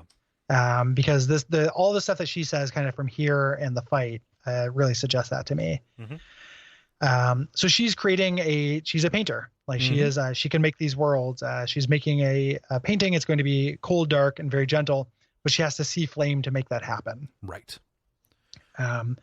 So, okay, we'll show you flame. I'll go down in this area and do this fight. Me being the dummy that I am, I'm like, oh, here's a torch. Yeah. You never know, man. And like they just read like we skipped over it, but with all the fly enemies that spit the maggots at you in the crypt or whatever it is, like you're like, oh yeah, that thing with the torch, I have to do that. Yeah. Well, here's the thing, Cole, that makes that not silly. Like, what if when you held up the torch, you could see things on the painting? Oh yeah. That's what, like, I think that would have been neat. Like, it's not literally show her flame, it's show her what's reflected in the flame. Yeah. That doesn't happen. I really like her little attic. I liked it when I went up there and it was empty, and then you sort of like naturally happen upon her again, because where else would she go? And she's just sort of chilling there, like kicking her feet. And that's always sort of like the like innocuous Souls character who's just like completely at odds with the situation and isn't troubled by anything, isn't sweating anything. It's like, I don't know, those can always be fun, kind of like a nice breather. And you're like, oh yeah, I'm just gonna like chill out with you up here for a while and like talk about your blood painting, I guess. Yeah. We learn more about the painting after the boss fight. We can also speak to Frida again. So she gave us that warning down there. It's like, oh, so I knew this was going to happen. More cosmology here. She says that even if this world, withers and rots, Ariandel will remain. Kind of implying that if the painting goes away, all that does is sever the link. Yeah. Yeah. But the link to the person? Because well, that's the tricky part about that. I was just trying to think, because we're about to go fight Ariandel. Right. So this is it's Lothric the castle versus Lothric the boy. I guess this one is much more literal than like Ariamis. It's like, who's he? Don't know. He's not around. Yeah. Like this dude is here. Yes. And she also has another kind of urging: thou art the Lord of Londor, and have thine own subjects to guide. So again, go back and do your fucking job. If you happen to have taken upon that mantle. The when you head down here, there's a weird game thing that we haven't seen before, where there's a summon sign that is for Gale. You can summon him, but you don't have to be embered, and it says he will arrive at a later point. Right. Which is a spoiler. This is going to be a multi-phase boss fight. Right. I think does that like always happen? The text always happens, but it's never happened before in the series. That it's been like, this will come later. Okay, maybe what happened is maybe that only happens the first time you go into the boss fight, because I'm almost certain, like I remember summoning him, and I'm sure he would just show up as a guy. Does that always happen? There's the painting exile who you can summon, who's a different person. You can bring a summon into the first portion of the fight. Is he the guy that uses the Destructo disc? Because like I thought it was Gale this whole time. Maybe I'm just wrong. No, Gale's the inward looking motherfucker. Yeah. But does he uses the miracle? I don't think so. I don't remember how Gale fights exactly. I mean, one of them does poorly, like most summons, frankly, but enough to distract one of them. Does like no damage. So yeah, just distracts. You head into this room. This room is great. Yeah. Is awesome. Like this is one of the coolest things that like has happened in this game, is approaching this character. Oh, it's awesome. Yeah, this is like such dense foreboding. Like, and we saw him in the trailer, so we knew this. We thought he was a giant Corvian. Yeah. Is kind of what it seemed like. That's what we all referred to him as. He's sitting in front of a Lord vessel, and he has really cool dialogue here that will either be here at the beginning of the episode. I know it's a theme, but I haven't decided what I want to use. But he's talking about shedding his own blood, and there's not being enough of it to kind of put out this flame, or to feed the flame. Really, is the sense that I got. I thought when he talks about, I have not this, I see this flame flickering, there's not enough bloodshed. That makes me think that he's keeping, because he doesn't want to show, they don't want to show her flame. Yeah. These guys are in the anti-flame camp. Yeah. So I had the sense that the flame wants to happen, is the natural order of the world that this painting will get destroyed. And he is extinguishing it. Yeah. So I totally thought that he wanted the flame, and that's why why Frida locked him down here was to keep it sealed away. So like, I can't stop this from happening, but I can do the very best that I can to kind of keep everything away from the person who cannot see flame. So that doesn't jibe with their relationship. Like, they are very on each other's side about this shit. Like, he is very upset that she dies, and he summons her. He's like, here, bring me my whip. Like, he kind of calls on her in a familiarity that makes me think that she is not, does not have him disadvantaged in any way. Yeah. I took it as sort of like she had sort of like a Svengali sway over him. And it seemed like he was pretty much broken to me, and I thought she was the cause of that. Yeah. Or at least that she had like converted him into this baby person, She's like basically undermined all of his power. And like so this sort of like self-flagellation thing he's about, like, you think that was a pre-existing condition. No, I thought that was kind of something imposed by her, like that there's some sort of like this unnatural urge for the flame down that sort of line. Yeah, it's if that's the case, I don't understand why he is tied up in the basement. Quite obviously, a mutated burn victim, and kind of like, sealed to this thing that produces flame. Well, he would be, keeping it away for, like, it's not like a pre-existing condition. He could just be on the same side of wanting to maintain the thing. Or not set things to flame. I think just took it as him basically, or her basically,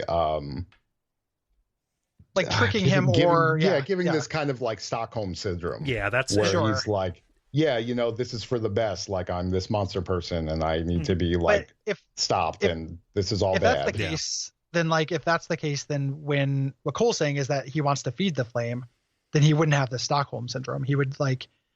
If he has that, if he's been Svengali, or he wants to, if he's with her, regardless in goals, he would not want the flame. Yeah.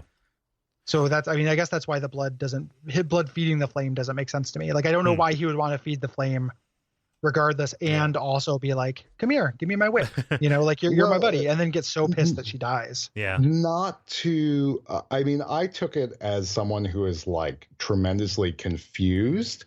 And kind of, not to use this lightly, I do have some experience with this, but it kind of came off to me as like dementia, that he like doesn't really know where he is, like he can't quite connect his thoughts.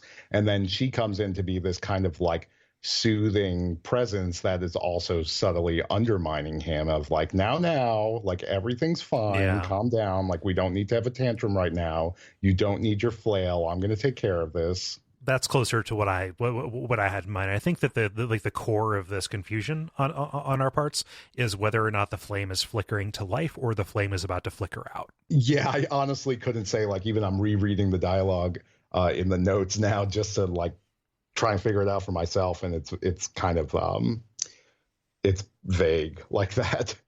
Yeah. I don't know. I always just had her, like, I think that there's a good chance that she has convinced him or manipulated him into being against this thing. Yeah. And the flame flickering is probably. I think he is and he isn't, is sort of my point of that. He's like sort of, lost in his own head. Yeah. Sure.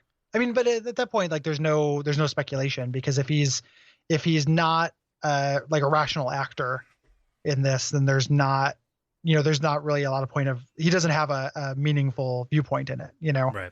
He doesn't really have a perspective if he's all perspectives and none, Yeah, like, you're definitely not going to be his bro. Like, there isn't like a dialogue option. That's going to snap him out of it. You can't pass a persuasion check. Yeah. Everything that I'm saying is kind of informed by his status as a basement stooge.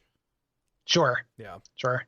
Like, I could see it. I just think that, like, I guess, like, so the flickering makes me think it is coming back to life because it's by your presence, right? Like you arriving, you're bringing flame to the thing. You are ashen. That makes me think that the flame is coming back. And then it doesn't. When you see that bull, he's got the Lord vessel in front of him.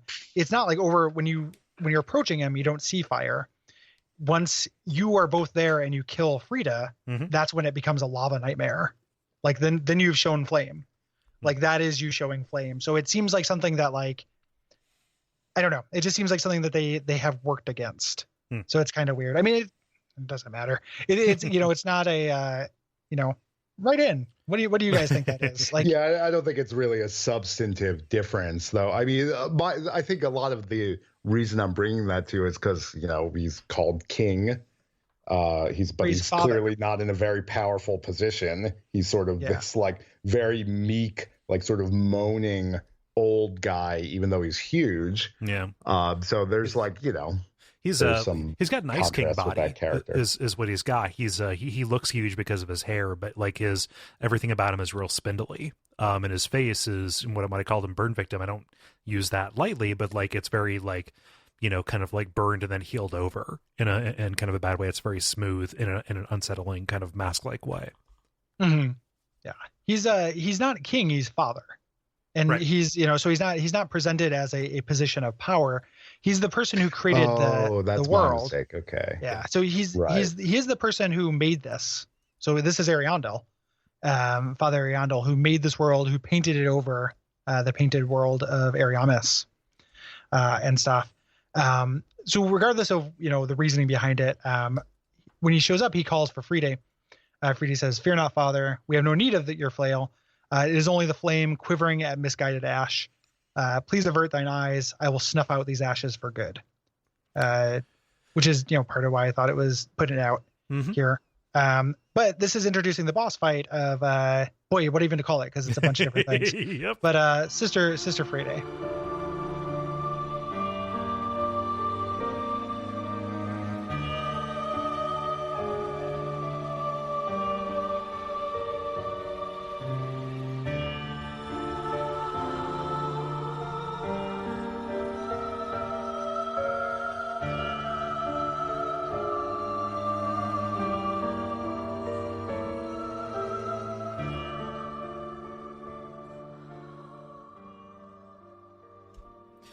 Yeah. AKA like Priscilla 2.0. Priscilla / Lady Maria. Yeah. I mean, I just like Priscilla's a great boss fight. Just like really dense aesthetically.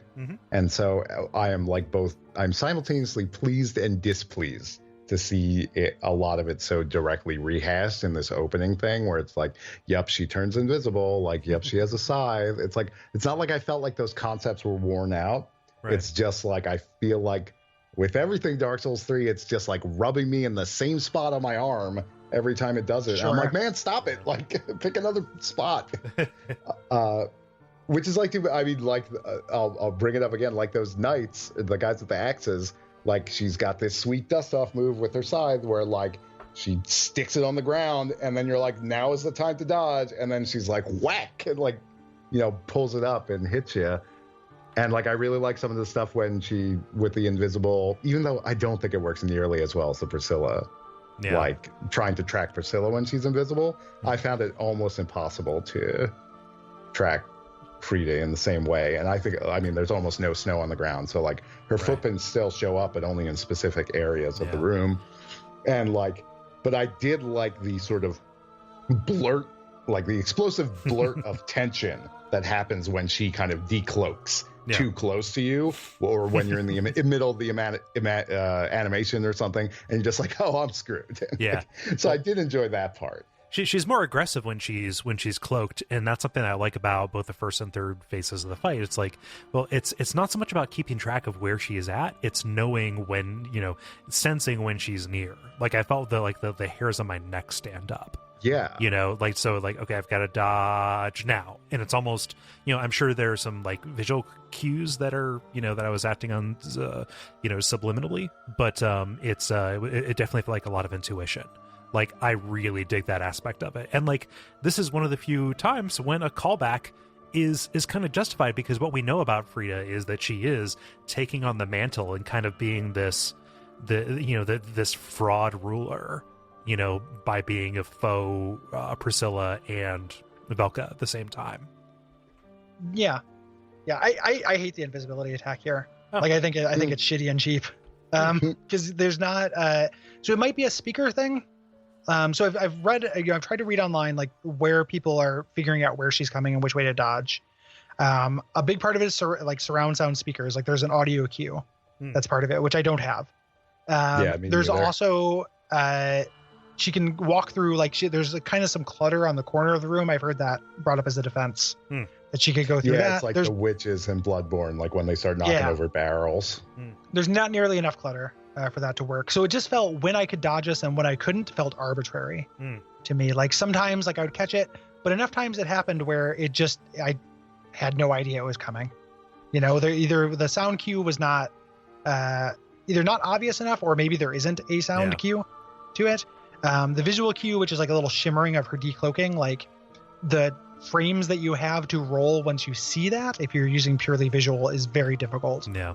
And I have surround, so that might be the missing thing, and that shouldn't give a truthfully, major. For me, I just spammed. I got a little spammier with the dodge and took my licks when I roll. when I had you just to. roll around like crazy, and it sucks because like the Priscilla fight, that's such a neat thing. Like I love that because that fight's not super hard. It's not amazing as a fight, but it has such a cool gimmick to it. And it would have been, if they're gonna rip it off, just rip it off and have footprints. That wouldn't have been lesser than. I would have got hit less, so like you could make the argument that it would be less challenging then. But it just felt cheap. Like luckily it doesn't do like devastating damage to get hit by it. Like it's the first phase of this fight. In this phase, it doesn't. Yes, the first phase of this fight is reasonable. The second fight I'll even say is reasonable. Like, so it's like I kept getting hit, and it was the only part of it I thought was unfair. Like I thought this fight is pretty good. It is too similar to Maria. Like it is too similar to something I've seen before. Yeah. To be like novel and good, but it's other than when she turned invisible, I thought it was a good fight. It is like suspiciously too easy though. She doesn't have enough health. It's one of those fights, and it's Dark Souls 3, so you already know. But do you know the double twist? We'll get to double twist. So first twist is fine though. So we take her out, and it is suspiciously too easy. It's too much just like a duel. I expected something to happen because obviously it's Chekhov's Father Ariandel. Like you can't show a Father Ariandel in Act 1 and not have him fire in Act 3. So after she dies, her blood leans to him, and he notices, and it's some of the best like voice acting. These like screams of like inarticulate rage that he has are amazing. Like he just sounds like a wounded animal. It is primal. It's like Italian funeral. And like she's Jesus. Well, like in like mob movies and stuff. Yeah, I get it. You just caught me off guard with that. It's really amazing. And then we get the second phase of this, which like the first two phases of this I think are almost good. Like the first phase, I don't like the invisibility, but it's fine. This phase, so he comes in and we're fighting both of them. He brings her back to life, and he is kind of like so he starts slamming around his Lord Vessel full of fire. He's more of a area denial thing. Yeah. This was something where the thing that sucked, and this hasn't happened for everyone, so like this may not apply to you. Something that would happen to me is that their sprites or their like models would overlap. So like she would get kind of lost in his cloak, or he would hunker down and start slamming down, and she'd be behind him. Oh no. And that happened twice when she healed him. And that drove me up the fucking wall. I'm like, I don't get like mad about hitbox stuff, but like that was driving me crazy. And I was like, this is almost cool. Like this is actually a kind of a good expression of like they share the same health bar, which I like. You just have to drain it, however you do it. Dig it. But I just had that technical problem that just like ruined it for me. Yeah. This fight is very much about kind of managing that and kind of, there's so much going on around this, like, and his movement is so dramatic that like it seems like it is distracting you from the far deadlier threat, which is her. revived and brought back to life and kind of more able to deal with you in a single combo than he is. And so anything that gets in the way of properly managing that, especially because it's technical, I could see that being a huge deal. I didn't run into that. I just got overwhelmed. Like, this is a very overwhelming section of the fight. Yeah. Yeah, it felt like a fight I could learn if I really dedicated an evening to it or something. But both times I did it, we just sort of did the end run of either I co-opted with my wife, and then when I did it on my lonesome, I brought in a summon, and my goal was sort of we started calling Father Ariandel the weird dad, and I was like, I'm gonna bleed that weird dad because he's vulnerable to bleed. So I just got up on his butt, and that's when I noticed that the spirit's tied to his butt. So I'd wait for let the other person distract Frida and just dodge around, and I will just bleed that weird dad. Yes. And so I felt well, this isn't something where I feel I'm gonna really learn the intricacies of Ornstein and Smoke. No, you guys gave me the summon. I'm gonna use Krillin. He can take the hits and he'll die in phase 3, but that's fine. Yeah, this is where Gale pops up. If we didn't make that clear, this is where he shows up. It's presentation wise, Sif during the Manus fight. Yeah. It's hey, it's that guy. You mean I get to fight with for Gale? 1 second? Yeah. You mean Gale's here? Whenever Gale's not on the screen, everyone should be asking, "Where's Gale?" The one thing I will say is presentation wise, I think this is incredible. Oh, I think this is one of the more. I love his attacks. I love how he moves around. He's so ragey. Yeah, he's great. He's just a giant fussy baby. And he's a giant fussy baby, metal as hell, and not in the Nameless King Van way, in the weird way. Yeah, he's still tied to his chair as he's attacking you. That's so good. That's incredible as an aesthetic. And if he didn't overlap with Frida, and if the thing that wasn't going to happen didn't happen, I would really like this boss fight. Yeah. On the whole, it had the invisibility thing I don't like. But let's say I had surround sound and that just wasn't a problem for me. Right. If that is indeed the thing, and this I didn't have that technical issue, I would be this is a really good boss fight. This, maybe doesn't justify the entire DLC. This would be very good. Yeah. Also, it does the dancer trick of lighting the arena on fire. That happens in a cutscene. Yeah, it does. It happens when he brings her back to life, but it's awesome. Yeah, but it is a total visual shift from this dank, dark place. The flame has changed this world. We see that in the fight, and you barely get a chance to notice it outside of that cutscene. But it is a marked difference in the aesthetic. It's very, very rad. So and then again, this part of the fight is good. A little pro tip for it would be to. Fighting Weird Dad is easier than fighting her right at this point. Only interrupt her when she's healing, but concentrate on the gigantic semi-tangible hitbox of Weird Dad. And that is I love him. I don't know, you were talking about the metal thing. When you take him as a whole, he almost feels like this failed Nordic ideal. He's this hulking dude, the giant hair. I feel like there's sort of some sort of plausibly Odin-esque aspect to him. And he's got his head down in this cup that could almost be scrying, but really he's just this shitty drunk who's whining about something. And it's dude, get over it. We're in Valhalla, have a good time, but no, you want to whip yourself. And I kind of like that. He's just he's so pathetic. But the cool thing about Dark Souls is that sometimes pathetic things will mess you up. Yeah. Yeah. There we go. So you eventually kill him. It doesn't matter which one you kill, which suggests that the only reason why Frida came back to life is because he's animating her. Right. Because if you kill him, they share this life bar. They are shared. You kill her, you get a slab. It looks like it's the end of the fight. But rather than dialogue too. You get dialogue. The dialogue I think is suggesting that the fight isn't over. Yeah. When the ashes are two, the flame lighteth. And then we get phase 3, the first 3-phase boss fight in Dark Souls. How to cap off Dark Souls 3, which had way too many 2-phase boss fights, but by having a 3-phase boss fight. And Dark Souls 4 will have 4-phase boss fights.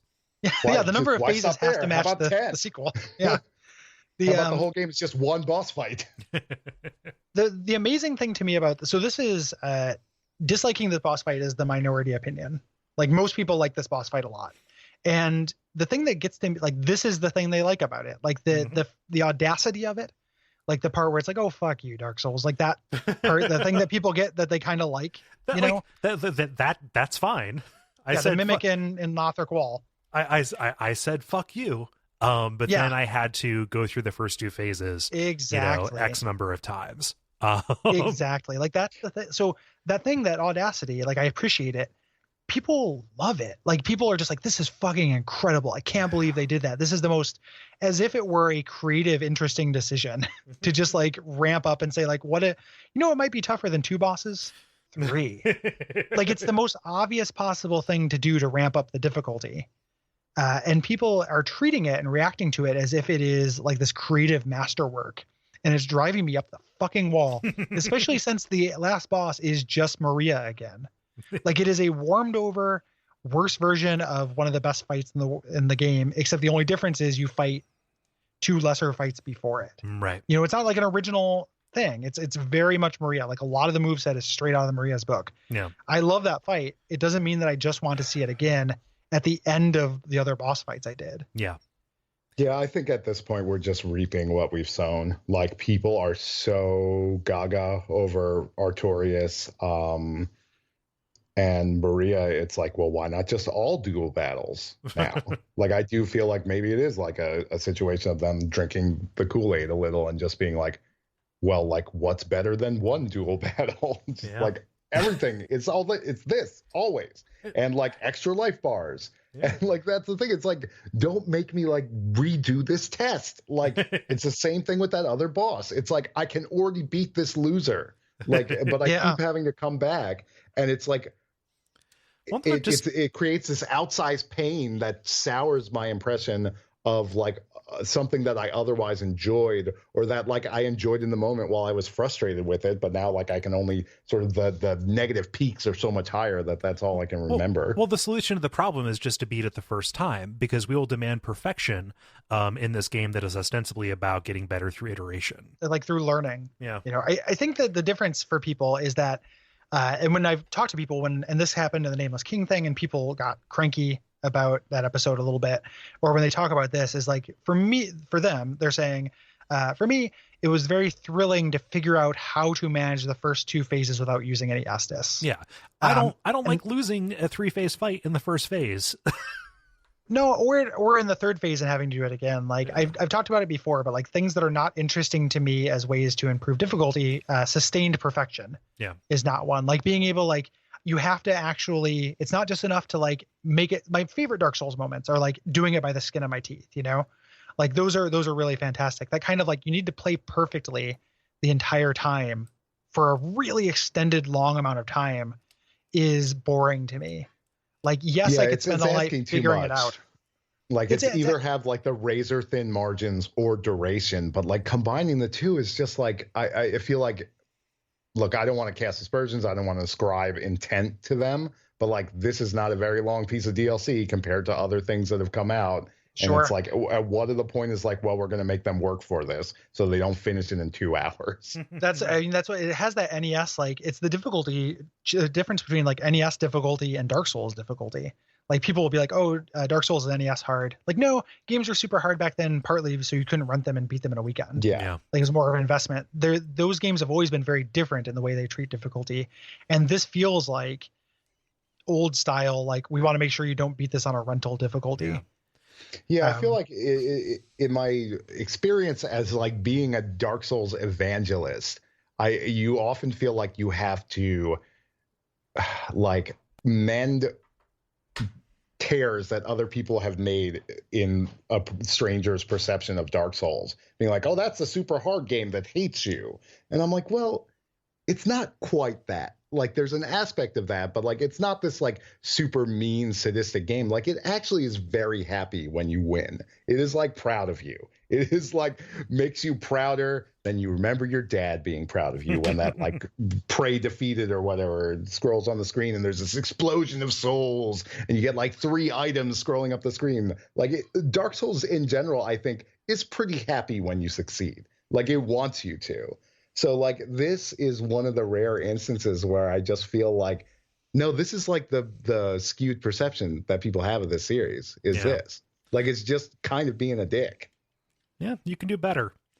And it's just like, it's like pulling the rug out from under you twice. You're like, surely there cannot be any more after this second phase. Yeah.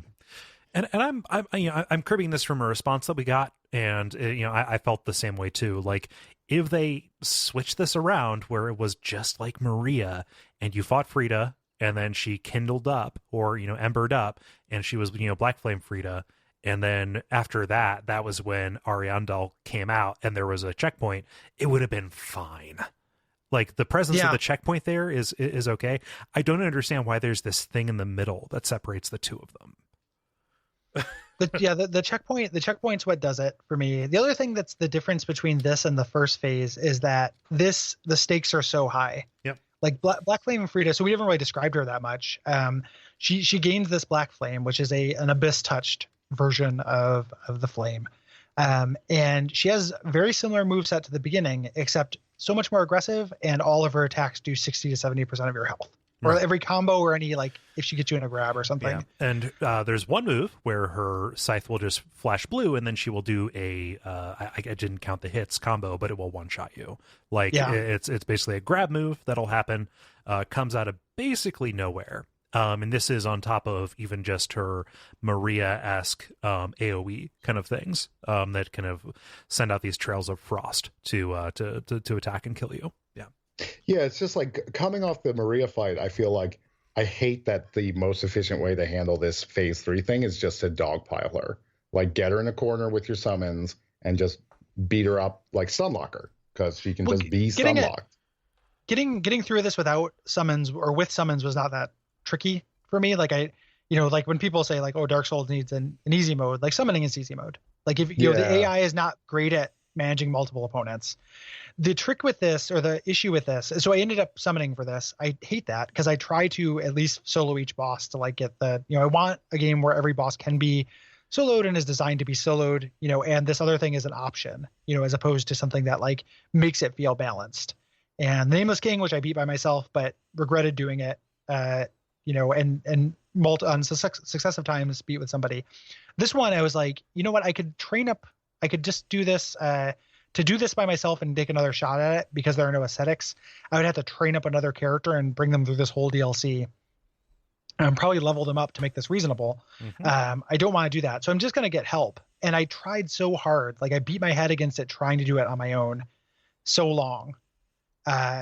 So like once I eventually brought somebody in, like you do dogpiler, the AI can't handle it. Like you have places to heal. As long as you can protect your partner, you're okay. Give them a chance to heal. But solo, it is just a grueling nightmare. Yep. Like it is with people, fine. And you can make the argument like, oh, this is the end of the thing. It's meant to be played with people. Okay. Like, I mean, I guess that's fair. But I don't want there to be areas that have to, in order to feel good or be balanced, have to have summons. Yeah, this is my. I'm like you. Like it's not exactly a. I don't come at it from a point of pride, but it's like, this is kind of how I want to experience the game. This is what feels right to me. I just want to know it. Yeah. I want to. And from the end of Dark Souls 3, I feel like I kind of just implicitly learned my lesson. I was like, beat the princes by myself and like all the other dumb 2-phase bosses at the end of that game, and like really felt like I gained nothing from it. Like from that sort of aggravation. And so I like gave it a couple goes solo after playing co-op through my wife's game. And I was just like, nah, like I'm not feeling this. And I like brought in the NPC and the NPC did fine for me. At some point, like life is too short, and it becomes like fighting this boss or fighting Nameless King with people can feel empowering. Like it's kind of fun to bring 3 people in and stomp Nameless King. Or bring 2 people in and stop Nameless King. It's kind of fun, but it's not why I play these games. Like it's not, the kind of thrilling, the actual thrill of the skill portion of this game. Like I don't go in for get goodism, but the part of it that's like, oh, this is an expression of skill is not really tested in that scenario. And that kind of bums me out. Yeah, it's like, I don't know, like we stream Souls games pretty commonly, and like, often you'll have like somebody be like, do you have a free slot? And like I learned very quickly to be like, no, if this is sort of the early goings, the first couple times I've experienced an area, like, because it's just like you stack those other people in and it becomes nothing, and you like gain nothing from the game. And so I really have an aversion to summoning because of that. But like the flip side of that is this just like constant refrain of like, why aren't I enjoying this more? Like, and a lot of it is tied up in this like, well, because I feel like they're kind of being pricks. Yeah. This is, I mean, sorry, Cole. I feel like I maybe cut you off like 1,000 years ago. No, I apologize. I even forget what I was saying. I don't think we're disagreeing about this. It's just not what I want.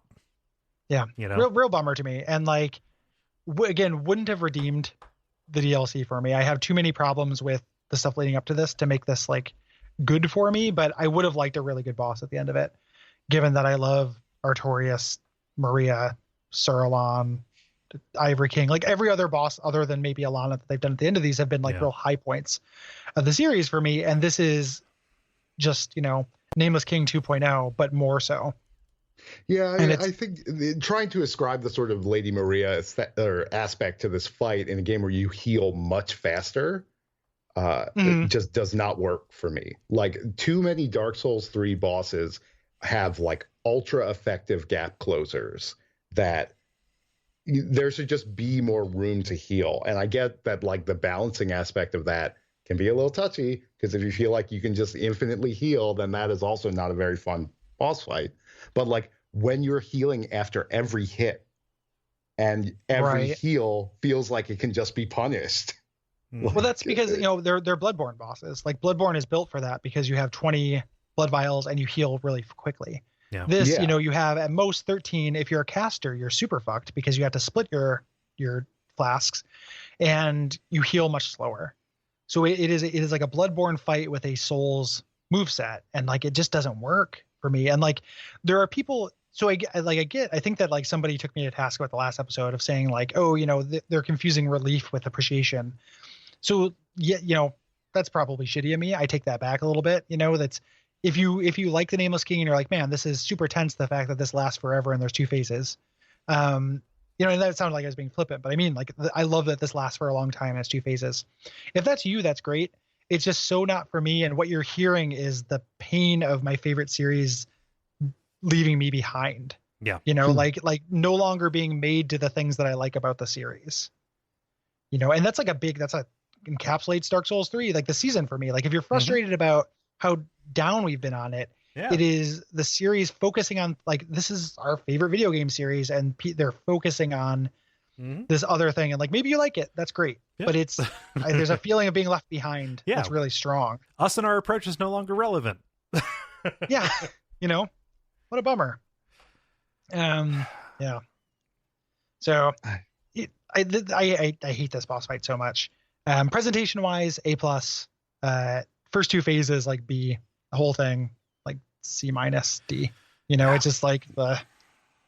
I don't know. I just feel weird talking so negatively about it. It's just like this double think in my head of like, yeah, but it's about 1,000,000 times better than any Lords of the Fallen boss I can think of.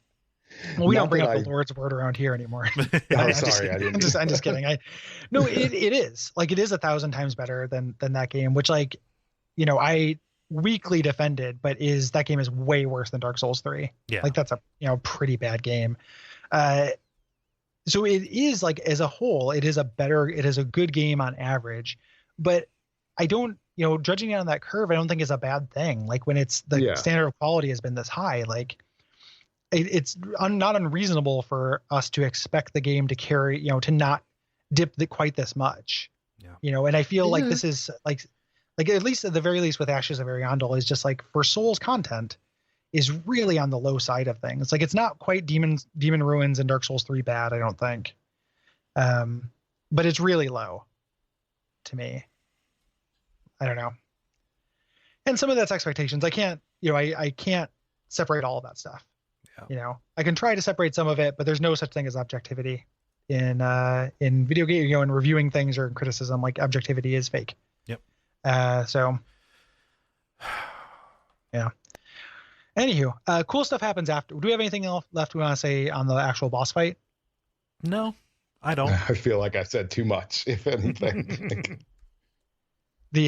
So afterwards we get some kind of cool, again, these kind of tantalizing lore things that if you're not going to answer questions from the main game, these things are interesting for DLC too, I think. Yes. So we get the soul of Sister Frida, again, confirming this idea. She was the first Ash to enter the painting. There needs to be 2 Ash in here in order to create the flame. Together with a good father, they chose rot over fire. Doesn't that feel real quick? And I'm like, even I'm getting sick of how negative I'm being, but like, doesn't the fact that there have to be 2 Ashes there feel like a weird arbitrary rule? I don't know. Like, I wonder, like, why is that? Like, Yeah, what did, it's just kind of presented in item descriptions, but there's nothing. Rules are different in paintings. Yeah. Yeah. It's just kind of weird. Yeah. But anywho, so that's where we get some of the background that we've already said. Yeah. So we can use that to make her scythe, which talks about, her kind of adopting this scythe as a symbol of a long lost home. Again, there's another one here. No, it's her set. It's her armor, which you can get, which talks about her assuming the precise form that the inhabitants of the world yearned for. Again, possibly the Svelka connection or Priscilla connection, either of which would be satisfying. Yeah. We also can make, and that weapon is cool. It summons a second little ghost scythe. Yeah. So it's what she gets in her second form, where she starts dual wielding. Yeah, it's neat. Yeah. You can also make the Rose of Ariandel, which is the cat o' nine tails kind of flail that the father Ariandel used to flagellate himself. Yeah. So that's where you learn that he restored the painted world, and it was painted with blood because only blood could protect the secret. I don't know what the secret that is. The most interesting thing that happens afterwards, well, actually the most interesting thing that happens, and it's not here in the notes, is that right behind at the end of this arena is a weird, like clockwork constructed Naga. Oh yeah, like, that is weird. Like I do not know what that is because it's positioned as if you're going to kneel in front of it and it's going to take you to another boss or like do something. No. Like I was like, oh, this is right in front of me. What do I do? I mean, I do wonder if there were one DLC at some point, and that's like the getting you to the next area, and they split it up for time concerns. That statue is cool. Like it's really cool. Cool. It's little really piece of weird. art. Yeah, I didn't take a note of it because it didn't seem to do anything. It doesn't do anything, but it's positioned in like a place of prominence. Like it feels important in a way that nobody can really tell. Nobody knows what it is. Like I haven't read a convincing discussion as to what it could be. Yeah. Well, something that's cool about it is that it's like a big old faker. Like if you look at it, it looks like this snake, but if you kind of zoom in with the binoculars, there's like a person underneath, or at least like a humanoid. I guess I don't know if it's like a body, but it looks like somebody's wearing a snake costume, basically.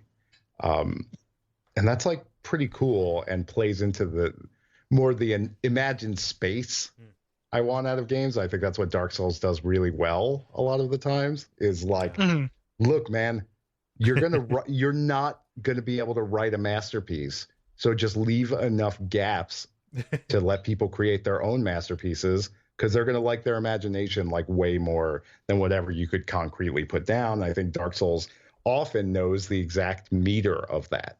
Like it knows just how to string you out just far enough. Yeah. And I feel like this is a great example of that. Yeah.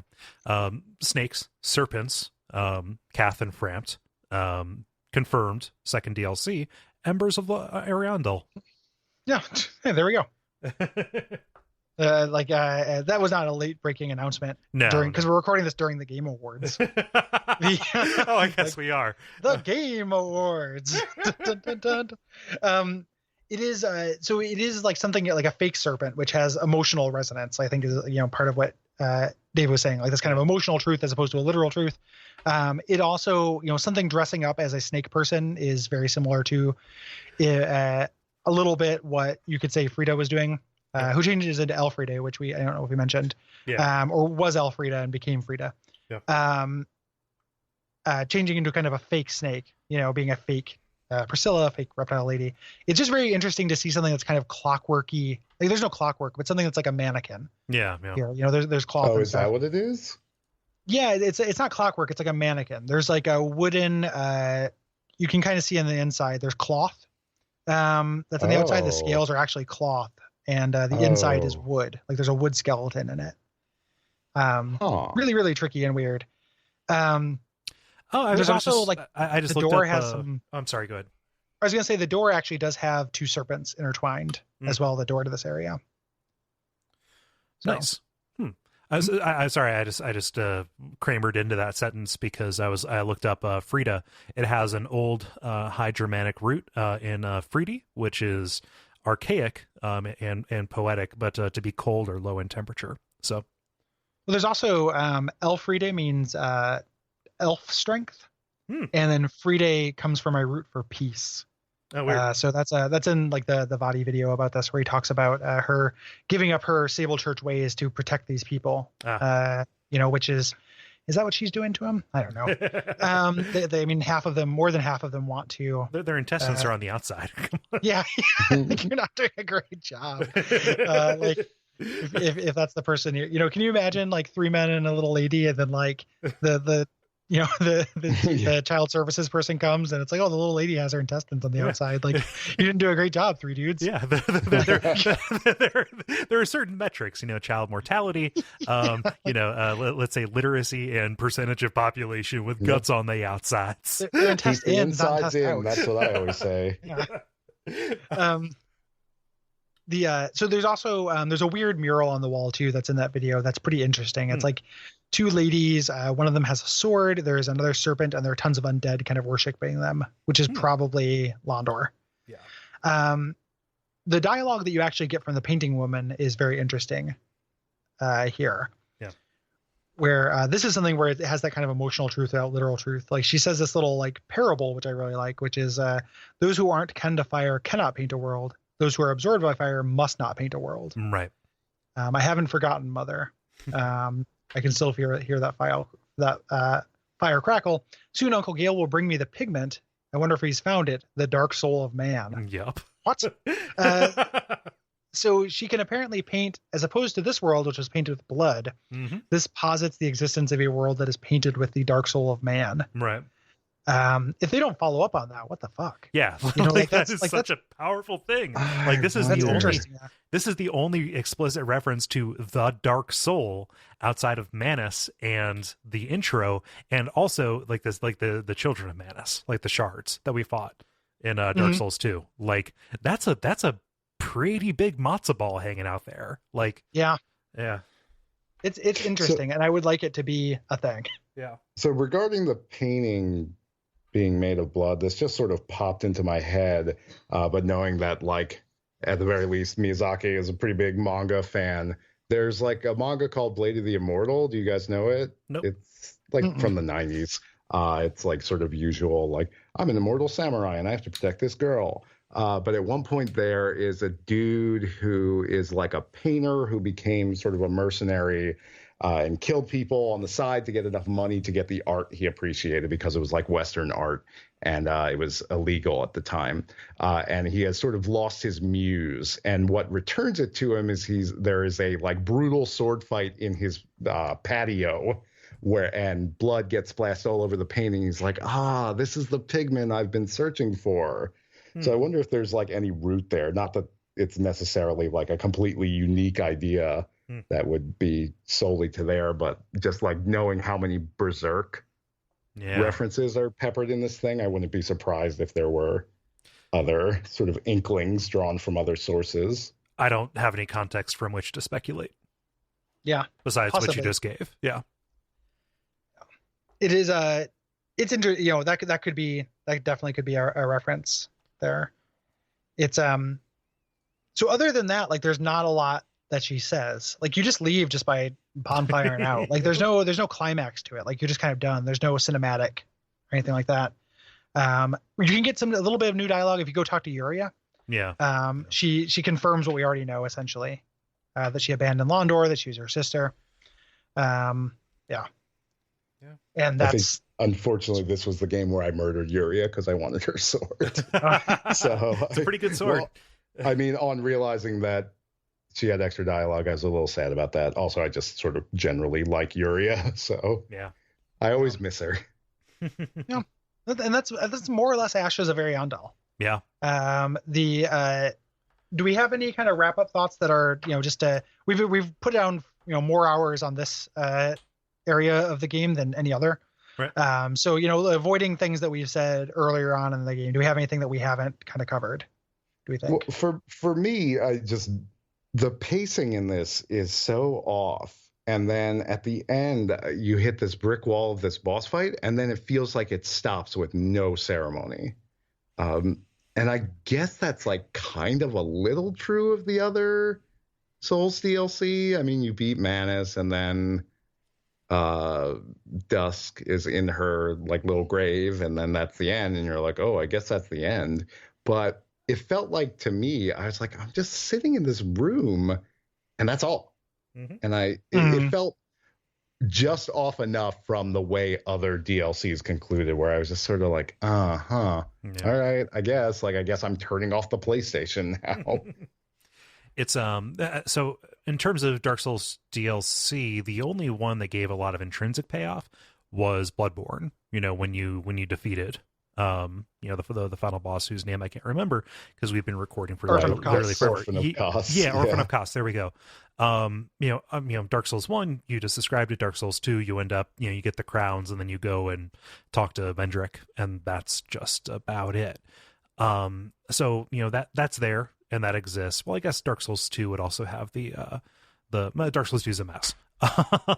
Sure. Yeah. It's like the lack of climax here really does what the rest of the DLC does, and what Dark Souls 3 has kind of done, which is put an awful lot of pressure on the second DLC. And all I can think is the clock is ticking, and the number of opportunities they have to make this right, at least to our mind, again, our irrelevant mind, is, like the opportunities are getting fewer and fewer. I don't know if they can pull up from the dive right now, and so there's nothing saying it can't be amazing, but I don't know. They had two shots, and the first one was a blank. Yeah, a blank is a good way to put it. Like a pleasant enough way to move across the time and move the time forward in some ways, but it's one of these things where like it for me, there's kind of two evaluations. Like I think it's just actually a game. Just Ashes is a little bit. I think I'm a little less charitable than Dave is. Where I feel like it's like a C+ kind of game. Like there's too much frustration in this to be a good game, even if it does have that base Souls control. In the context of Dark Souls 3, it's like a C-. Like it's very frustrating. I get the fact that some of that is expectations I brought to the table. I'm not alone in that. Like a lot of people had those expectations. It can't just be me. There are people out there who think that it's just like, oh, Dark Souls 3 is totally like perfect as it is. There are no unanswered questions. The DLC is just gravy. That is a user that is out there. But there are also users like myself that really wanted some closure and something to make like it make the rest of that make sense, and kind of be a capper on it. And it just didn't happen. And that's kind of what kills me about this. It's just like, it's the first like piece of DLC I have like no interest in revisiting. I don't know what I would get from that. Like I don't, the amount of effort I put into it was not commensurate with the amount of enjoyment I got out of it. Yeah. Which is that's never the case. Like that's very rarely is that the equation that I come away from these things with. So anyway, the expectation I came at it with was just sort of what other Souls DLC had trained me to do, was that this was going to pound out some of the dents. And this was the first Souls game where I felt that the dents were quite deep. So I was maybe hanging some hopes on that. And to see it just be like, nah, I mean, Dark Souls 3 was pretty much fine, and this is Dark Souls 3, but a little more, one extra face, was kind of just like, well, it wasn't Bloodborne. Like, yeah. Because Bloodborne just felt like the pinnacle of just like, you guys realized what was missing from this game and you put it in. Yep. yeah, like the Bloodborne DLC, like, I mean, and the nice thing about doing a podcast about Dark Souls is that I'm on the record of everything. So if you want to hear me like wax about how good the Old Hunters is, like, there's a way to do it, because the Old Hunters is great. Yeah. Like it fixed the things I didn't like about the lore in Bloodborne in a way that, like, if it replaced it instead of added to it, it would make that game closer to perfect, and not perfect in like a game sense, like 100 out of 100, A+, but perfect in like a complete sense. Like it would be complete. Yeah. It's so close to that, like significantly closer than this was, where this DLC just confused things for me. But it's there's still the second DLC. I'm still looking forward to it, even though it is guardedly, like I don't necessarily feel like my hope has been punished, and like I'm going to be interested to see what they do no matter what. I'm always going to be curious. So I want it to come out. I want to see what it's like. Yeah. I want to see what they do at this point, even if it is just to be kind of like audacious, like, will they just do this again? Because that's something, that would be something to see. Even with how Dark Souls 3 turned out, I didn't have any doubt before this, and now I do.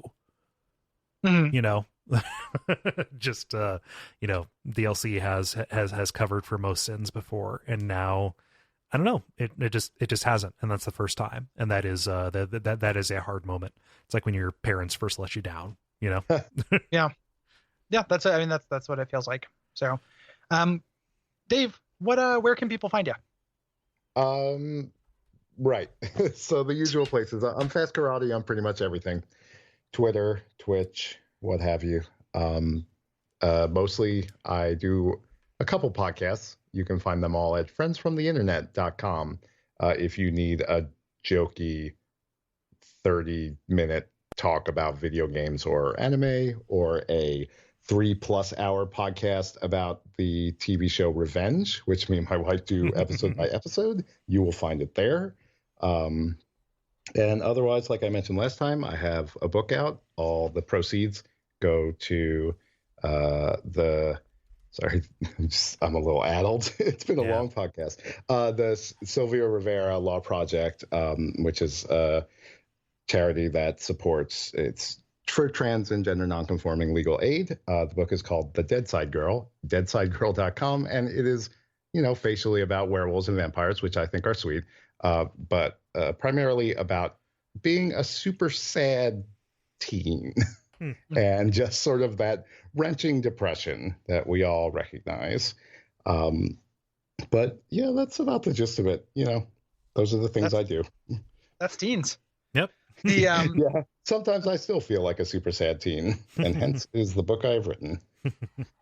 Yeah. Thank you again for this marathon session, for lending us your time. We did not expect this to be this long. Oh, I was super happy to do it. I had a lot of fun. I hope I did not talk too long or in too many circles. No. It is. There's cycles. We call them cycles here. Yeah. We all do it. Like it is hard not to get into that kind of thing. Like we definitely did the same thing in this very episode. Yeah. But yeah, thank you very much, Dave. Yeah, it was awesome. Thanks for having me on. Thanks to your audience who suggested me. Yeah. I really appreciate it. It's like a little, it's a little ego boost to have that happen, sort of unsolicited. Yeah. And I mean, anytime. This was super fun. I really enjoyed it. I was happy to be a part of the process.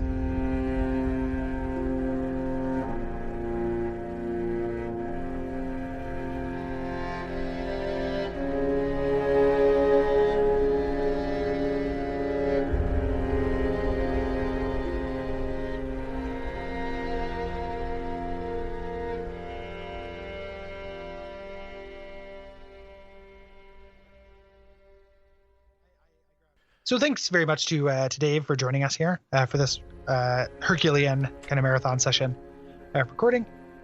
He is a sweet guy, and he's doing good. Yeah. So I like that what he's doing with that book, and I recommend everybody go check it out and check out his podcast as well. Yeah. Yep. So we want to keep this brief because we have been recording for a very long time. The usual things you can do. The Patreon. At patreon.com/duckfeed.tv. Also ratings and reviews on iTunes. understand that we are going to be moving on to kind of a mid-season kind of thing, or an interstitial season, covering a bunch of Souls-like games after this. And if you can share us with some friends who might be interested in some of those topics, that would be especially useful, just because of the way those off seasons tend to work. Yeah, and there will be directly Souls-related content in the middle of there, and kind of going through. There'll be some more of those top 10s. There are a couple of ideas for specials that might end up getting slotted in there as well. This is a practical concern because we are going to be playing a lot more games than just Dark Souls for this. But there's a Facebook post like 2 weeks ago that kind of lays out what our initial plans are for it. We think you'll dig it. It's going to be, it's going to be good. Yeah. As we mentioned, I mentioned this last time, like I understand that this is, some people, it's kind of a bummer to hear us be so down on stuff. It'll be a refreshing change, I think. Yeah. For all involved. A lot of these are games that I've wanted to play since they came out, and because I will never do anything that's not for a show, this is our chance to play them and talk about them. Yeah, and some of them are games that I know are sure bets. So we're the first Souls like we're doing in there is Momodora 4, which I'm really excited about because that game is a breath of fresh air in game form. It is very good and cute. And we did it on Check It Out Comrade, but I wanted to do kind of a deep dive on it. So and this won't be the first time we've done that. We did the same with Shovel Knight. Yeah, there's some crossover there. Somebody recommended Necropolis for Check It Out Comrade, but I decided that that might be a bonfire side chat thing. Oh, that's cool. The harebrained scheme guy is doing kind of a roguelike Souls-like. It looks interesting. It's kind of got mixed reviews, but I'm curious as to whether that's because it's actually not great or if that's because it's misunderstood. Yeah. So there's lots of stuff that can happen in that season. Stick with us. It's going to be a fun and bumpy ride. And then we will, as soon as DLC 2 gets announced, we will record about it essentially as soon as we are able to play it. Yeah. So other than that, we talked about the admin things. We really do appreciate you guys sticking with us for this extra long 4 hours on this DLC. And until next time, what should they do, Cole? Show us flame. This is a very dramatic buh, man.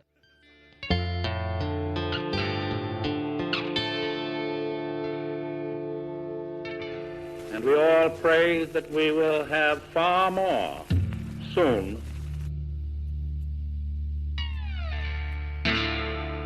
Those who aren't kin to fire cannot paint a world. Those absorbed by fire must not paint a world.